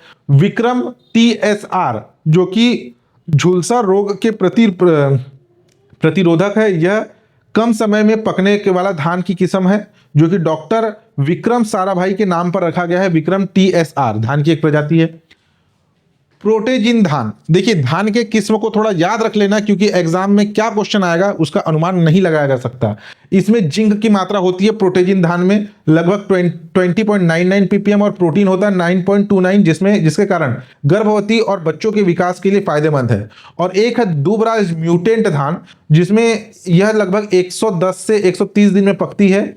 छोटे तने के कारण हवा और बारिश में सुरक्षित रहती है। तो ये कुछ धान की प्रजातियों के भी नाम भी याद रखना। नेक्स्ट देखिए, नेक्स्ट है राज्य सरकार और SBI state bank of India के बीच बीमा का करार हुआ है। ठीक है, लाइफ इंश्योरेंस बीमा करार छत्तीसगढ़ सरकार और SBI के बीच में हुआ है। उद्देश्य जो शासकीय कर्मचारी है, गवर्नमेंट जॉब वाले शासकीय कर्मचारी के सामाजिक आर्थिक संरक्षण को मजबूत करना इसका मुख्य उद्देश्य है। इसके अंतर्गत 3.5 लाख से अधिक शासकीय कर्मचारी को जो है बीमा कवर का लाभ मिलेगा। प्रीमियम, बीमा कवर के लिए कितना प्रीमियम देना पड़ेगा? कर्मचारियों से कोई प्रीमियम नहीं लिया जाएगा, पूरी तरीके से निःशुल्क है। कितना बीमा कवर मिलेगा? मैक्सिमम 1,60,000 तक का बीमा का प्रावधान है। कैसे? अगर व्यक्तिगत दुर्घटना होता है तो 1 करोड़ मिलेगा उनके नॉमिनी को। हवाई दुर्घटना होती है, जैसे कि अभी आपका एयर इंडिया का प्लेन क्रैश हुआ था जिसमें जान माल की हानि हुई, वैसे अगर कोई हवाई दुर्घटना होती है तो 1,60,00,000 मैक्सिमम। स्थायी पूर्ण दिव्यांगता होता है, यानी कि पैर कट जाता है, वो पैर जो है एक्सीडेंट के बाद पैर काटना पड़ता है, स्थायी विकलांगता, उसमें 1 करोड़ रुपए। आंशिक विकलांगता, उसमें 80 लाख रुपए। सामूहिक जीवन बीमा, जिसमें 10 लाख रुपए दिया जाएगा। ठीक है। सुविधा, SBI में वेतन खाता होना चाहिए। ठीक है, सैलरी अकाउंट होना चाहिए। सैलरी अकाउंट वाले कर्मचारियों को मिलेगा बीमा कवर SBI की सैलरी पैकेज योजना के तहत। अतिरिक्त लाभ की बात करें तो SBI रुपए का जो डेबिट कार्ड है, 1 करोड़ की बीमा कवर के अलावा 10 लाख का अतिरिक्त लाभ भी मिलेगा। स्वास्थ्य बीमा टॉपअप जैसी सुविधा रियायत दरों पे उपलब्ध होगा। ये बीमा कवर को थोड़ा सा याद रख लेना। प्रीमियम राशि कितनी है? निःशुल्क 0। ठीक, नेक्स्ट देखिए, 54वीं सीनियर पुरुष राष्ट्रीय हैंडबॉल चैंपियनशिप, इसका आयोजन हुआ आपका पश्चिम बंगाल हुगली के चिंसुराह में। कब से कब तक? 15 से 20 दिसंबर 2025 तक। मेजबान कौन था? पश्चिम बंगाल। इसमें स्वर्ण पदक विजेता रहा पश्चिम बंगाल, रजत पदक यानी उप विजेता रहा चंडीगढ़, और कांस्य पदक संयुक्त रूप से मिला छत्तीसगढ़ और राजस्थान को। बस इतना ही याद रखना है इसमें कि छत्तीसगढ़ को कांस्य पदक मिला राजस्थान के साथ संयुक्त रूप से। 54वीं सीनियर पुरुष राष्ट्रीय हैंडबॉल गेम में। कुछ इस प्रकार से होता है, बॉल हाथ से फेंक के मारना होता है ऑपोजिशन टीम को, ठीक है। ट्राइबल अल्पलाइन एक्सपीडिशन 2025, ये क्या था? एक अभियान था पर्वतारोहियों के द्वारा जो है हिमाचल प्रदेश के जगत सुख पीक, इसको याद रखना, पीक का नाम क्या है? जगत सुख पीक, जिसकी ऊंचाई 5340 मीटर है। इसमें छत्तीसगढ़ के आदिवासी युवाओं का जो ग्रुप है, आदिवासी युवाओं का जो ग्रुप है, उन्होंने जगत सुख पीक जिसकी ऊंचाई 5340 मीटर है उस पर पर्वतारोहण किया, ठीक है। सहयोग, इसमें जिला प्रशासन जशपुर के सहयोग से यह अभियान चलाया गया। नेतृत्व किया गया स्वप्निल राचेलवार के द्वारा, जो है जो टीम थी उनका नेतृत्व किया गया। खासियत, इसमें जो आदिवासी युवक जो शामिल थे पर्वतारोहण के लिए, बिना पूर्व अनुभव के एक नया अल्पाइन रूट इन्होंने बनाया, यानी कि एक नए रास्ते से जो है उन्होंने इस पीक का पर्वतारोहण किया। और जो नया अल्पाइन जो रूट बनाया गया उसे नाम दिया गया विष्णुदेव रूट। हमारे मुख्यमंत्री जी के नाम पे इस रूट को नाम दिया गया विष्णुदेव रूट, मुख्यमंत्री विष्णुदेव साय के सम्मान में। चढ़ाई शैली देखिए, यह चढ़ाई अल्पाइन शैली में पूरी की गई, जिसका अर्थ होता है पर्वतारोहियों को बिना किसी निश्चित रस्सी, सपोर्ट स्टाफ या पहले से स्थापित शिविरों के पूरी तरह आत्मनिर्भर चढ़ाई की जाती है। यह कहलाता है आपका अल्पाइन शैली। और आपके नए मार्ग खोजा गया वो है विष्णुदेव रूट, इसे नाम दिया गया। टीम के सदस्य रवि सिंह, तेजल भगत, नाम याद रख लीजिएगा, लेकिन मुख्य रूप से नेतृत्वकर्ता के नाम याद रखिएगा, रुसनाथ भगत, सचिन कुजूर और आपके प्रतीक नायक, ये टीम थे, ठीक। नेक्स्ट देखिए, आपके छत्तीसगढ़ मखाना बोर्ड में शामिल हुआ, ठीक। देखिए, मखाना जो है ये मुख्य उपज है आपका बिहार का। छत्तीसगढ़ जो है 12 दिसंबर 2025 को छत्तीसगढ़ के मुख्यमंत्री विष्णुदेव साय के प्रयासों से मखाना की खेती को बढ़ावा देने के लिए मखाना बोर्ड में शामिल किया गया है छत्तीसगढ़ को। यह पहल भारत सरकार की central sector scheme for development of makhana के तहत किया गया। ये 100% केंद्रीय अनुदान पर आधारित है। मुख्य लाभ, किसानों को वैज्ञानिक खेती, जल प्रबंधन, प्रसंस्करण तकनीक बाजार तक पहुंचाने में सहायता मिलेगा मखानों को, ठीक है। मखाना की खेती कैसी होती है देखिएगा, राष्ट्रीय मखाना बोर्ड का स्थापना भी किया जा रहा है, कहां पर? आपके बिहार में, क्योंकि बिहार की मुख्य उपज है। खेती पर अनुदान, तालाब या स्वयं के खेत में मखाना की खेती पर इकाई लागत का 40% अनुदान 72,000 तक दिया जाएगा। नए तालाब के निर्माण पर 40%, टोटल 2.80 लाख तक अनुदान दिया जाएगा। इस अनुदान को भी याद रख लेना, ठीक। प्रसंस्करण अनुदान, ये तो खेती का अनुदान हो गया, अब उसको प्रोसेसिंग करने का अनुदान। माइक्रो स्मॉल लार्ज लेवल प्रसंस्करण इकाई लगाने पर 35% तक अनुदान। एफपीओ यानी कि किसान उत्पाद संगठन द्वारा स्मॉल लेवल इकाई लगाने पर अधिकतम 50% अनुदान दिया जाएगा। समर्थन, इंदिरा गांधी कृषि विश्वविद्यालय और महात्मा गांधी उद्यानिकी एवं वानिकी विश्वविद्यालय द्वारा मखाने की उत्कृष्ट खेती का प्रदर्शन किया जा रहा है। ये सारे फैक्ट याद होने चाहिए। योजना की स्वीकृति 2025-26 में आगामी 4 माह के लिए 180 लाख की स्वीकृति प्रदान की गई है छत्तीसगढ़ में इस मखाने की खेती को प्रोत्साहित करने के लिए। तो कितना अनुदान दिया जा रहा है, ये सारे फैक्ट को याद रखना। कब शामिल हुआ? 12 दिसंबर 2025 को, ठीक। नेक्स्ट, दूसरा हरित छत्तीसगढ़ शिखर सम्मेलन, इसका आयोजन हुआ 19 दिसंबर से 21 दिसंबर 2025 के मध्य इसका आयोजन हुआ। यह भी अभी करंट अफेयर की बुक में दिया गया है। आयोजन स्थल कहां था? प्रश्न पूछा जाएगा। दूसरा हरित छत्तीसगढ़ शिखर सम्मेलन का आयोजन कहां हुआ? पंडित रविशंकर शुक्ल यूनिवर्सिटी में इसका आयोजन हुआ। किस थीम पर आधारित था दूसरा हरित छत्तीसगढ़ शिखर सम्मेलन? थीम का नाम भी याद होना चाहिए, सस्टेनेबल सिनर्जी ट्रेडिशनल फ्यूचरिस्टिक, ये जो है इसका आपका थीम था। सह मेजबान की बात करें तो पंडित रविशंकर शुक्ल यूनिवर्सिटी और भारतीय प्रौद्योगिकी संस्था आईआईटी भिलाई, ये दोनों के सहयोग से या इन दोनों के सह मेजबान से आयोजित हुआ। आयोजक कौन थे? वाईब्योर एनई फाउंडेशन और छत्तीसगढ़ वन एवं जलवायु परिवर्तन विभाग जो है इसके आयोजक थे। मुख्य उद्देश्य क्या था? सतत विकास के लिए पारंपरिक ज्ञान, अनुदान, तकनीकों को जोड़ना, हरित उद्यमिता को बढ़ावा देना और पर्यावरणीय लचीलापन को स्थापित करना इसका मुख्य उद्देश्य था।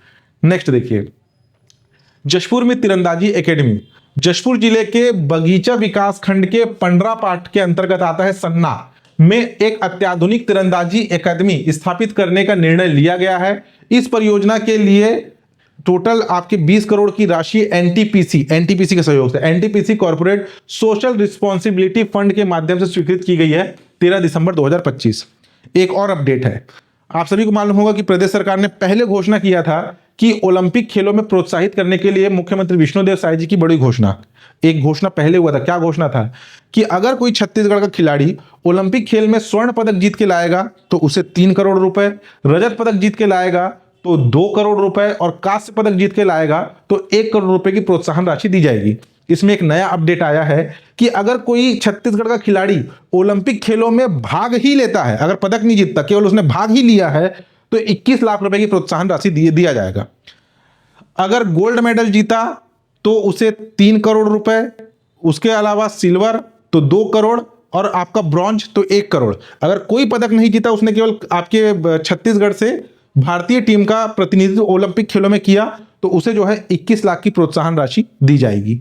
ठीक, इसे याद रखना। नेक्स्ट, 45वीं एनटीपीसी जूनियर राष्ट्रीय तीरंदाजी प्रतिस्पर्धा, इसका आयोजन 22 से 30 दिसंबर 2025 के मध्य हुआ। कहां? स्वामी विवेकानंद एथलेटिक स्टेडियम कोटा में। एक स्थान का नाम याद रखना, कब आयोजित हुआ ये याद रखना, इसके अलावा बाकी इंपॉर्टेंट नहीं है। इसमें रिकवर, कंपाउंड और इंडियन राउंड, ये आपकी कुछ शामिल श्रेणियां थी जो कि तीरंदाजी से संबंधित है। देश भर के युवा तीरंदाज इसमें शामिल हुए। इसमें सर्वाधिक पदक जीता महाराष्ट्र ने, टॉप लेवल पे रहा पद तालिका में 13 पदक के साथ, हरियाणा सेकंड पे और राजस्थान रहा थर्ड नंबर पर 7 पदक के साथ। छत्तीसगढ़ का दूर दूर तक कोई नामो निशान नहीं है। नेक्स्ट है मीनाक्षी साहू, नाम याद रख सकते हो, ठीक है। मीनाक्षी साहू कौन है? छत्तीसगढ़ शासन खनिज विभाग में डिप्टी डायरेक्टर है आपकी मीनाक्षी साहू। चर्चा में रही कौन बनेगा करोड़पति, केबीसी के सीजन 70 में ये शामिल हुई, ठीक है, जिसका प्रसारण 3 दिसंबर 2025 को हुआ। ये पदस्थ है वर्तमान में खनिज विभाग के अंतर्गत डिप्टी डायरेक्टर के तौर पर बालोद जिले में, और मूल निवासी है जांजगीर चांपा की रहने वाली है। विशेष, मीनाक्षी साहू ने कौन बनेगा करोड़पति में 5 लाख रुपए जीते, बस एक बेसिक नॉलेज के लिए याद रखना, ठीक। नेक्स्ट, अब जो बता रहा हूं उसको थोड़ा ध्यान देना। राज्य सरकार ने आगामी वर्ष यानी कि वर्ष 2026 को महतारी गौरव वर्ष घोषित किया है, ठीक है। छत्तीसगढ़ सरकार ने वर्ष 2026 को महतारी गौरव वर्ष घोषित किया है। जो वर्तमान में जो सरकार है उसके 3 साल होने वाले हैं अभी 2026 को लेकर के। तो जो इनका जो पहला साल था, ठीक है, पहला साल था, अपने पहले साल को इन्होंने नाम दिया क्या? विश्वास वर्ष। क्या नाम दिया है? विश्वास वर्ष, ठीक। जबकि इन्होंने अपने दूसरे वर्ष को भारत रत्न अटल बिहारी वाजपेयी जी के नाम पर अपने दूसरे वर्ष को नाम दिया था, दूसरे वर्ष को घोषित किया था आपका अटल निर्माण वर्ष। क्या? अटल निर्माण वर्ष,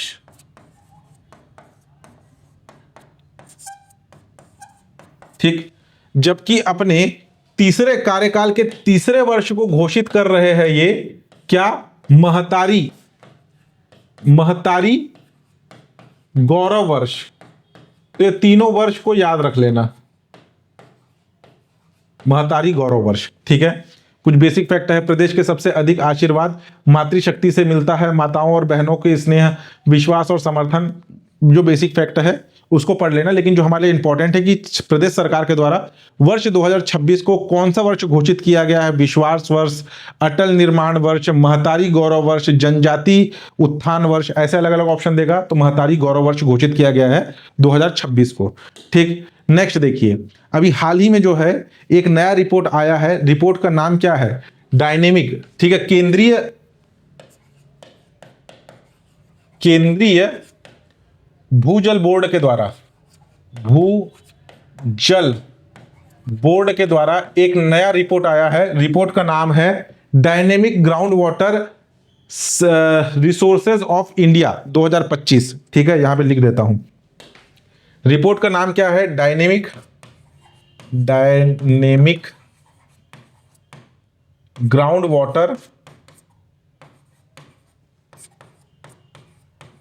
वाटर रिसोर्सेस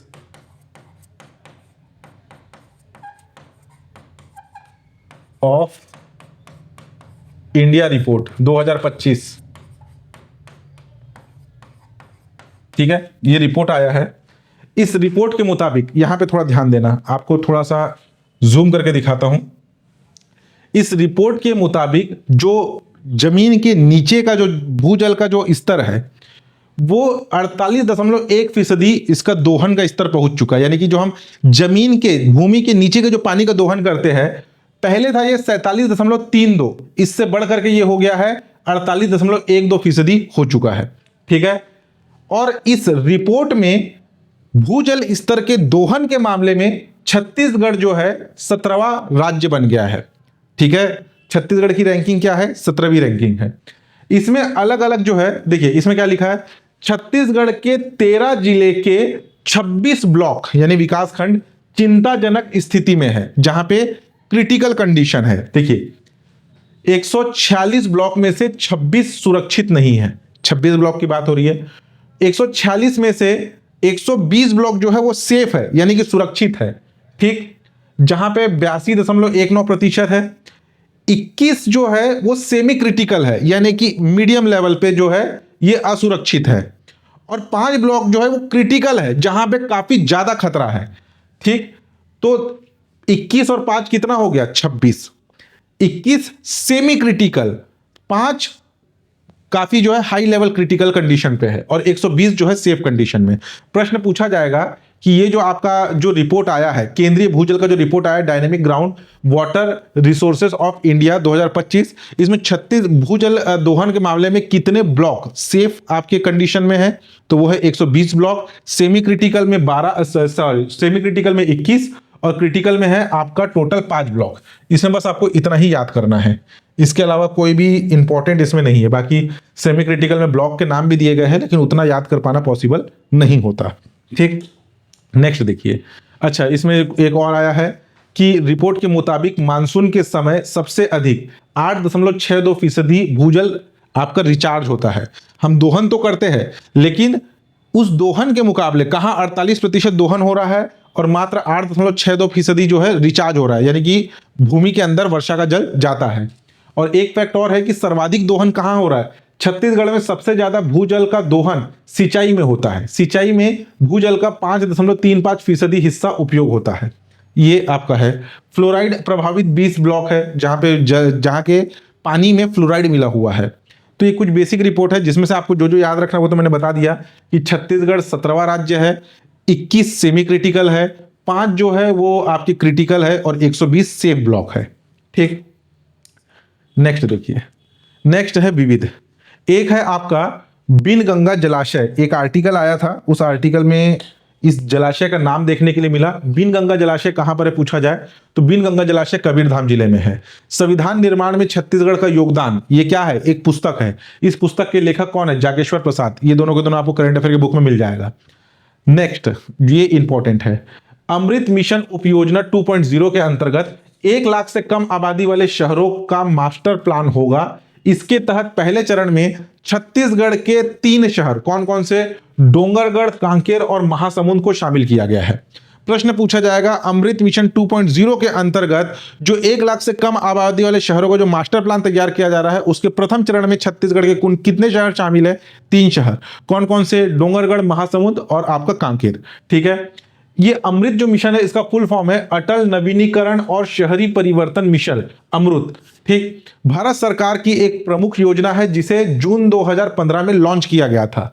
ठीक, इसका मुख्य उद्देश्य शहरी क्षेत्रों में बुनियादी ढांचा सुधार करना था।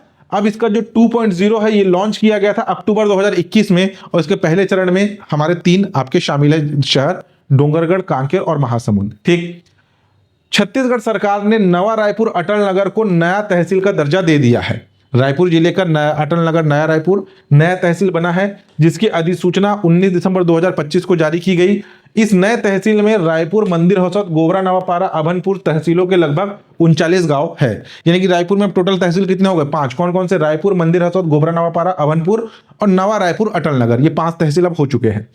दिसंबर 2025 में छत्तीसगढ़ की विष्णुदेव साय सरकार ने वित्तीय वर्ष 2025-26 के लिए राज्य के इतिहास का अब तक का सबसे बड़ा अनुपूरक बजट जो है विधानसभा में पारित किया। तो अभी इस साल कितने राशि का अनुपूरक बजट पास हुआ पूछा जाए तो 35,000 करोड़ का जो है अनुपूरक बजट अब तक के इतिहास का सबसे बड़ा अनुपूरक बजट पास हुआ है। ठीक, ये देखिए, एक होता है मेन बजट जो फरवरी मार्च में आता है, ये अनुपूरक बजट है 35,000 करोड़ का। Next, public relation society of India का 3 दिवसीय 47वां राष्ट्रीय अधिवेशन देहरादून में हुआ। इस अधिवेशन में छत्तीसगढ़ के मीडिया शिक्षाविद डॉक्टर शाहिद अली को जनसंचार और जनसंपर्क के लिए राष्ट्रीय अवार्ड से सम्मानित किया गया। एक बेसिक फैक्ट है, याद रख लेना। परीक्षा प्रबंधन, प्रशासनिक दक्षता और नवाचार के क्षेत्र में उत्कृष्ट योगदान के लिए डॉक्टर तरुणधर दीवान को वर्ष 2025 का उत्कृष्ट अधिकारी पुरस्कार से सम्मानित किया गया। तो यहां समाप्त होता है आपका दिसंबर माह का करंट अफेयर। किसी भी प्रकार का डाउट हो तो आप नीचे कमेंट करके पूछ सकते हैं। चैनल पे नए हैं तो चैनल को सब्सक्राइब कीजिएगा, लाइक और शेयर जरूर कीजिएगा। और हाँ, इन पुस्तक को जो है आप समय रहते ले लीजिएगा जिन्हें इसकी जरूरत है। फिलहाल ये तो अभी स्टॉक में अवेलेबल है, लेकिन नेशनल करंट अफेयर जल्द ही मार्केट से आउट ऑफ स्टॉक होने वाला है। तो समय रहते जिनको इसकी आवश्यकता है वो ले सकते हैं। ठीक है, चलिए आज के लिए इतना ही।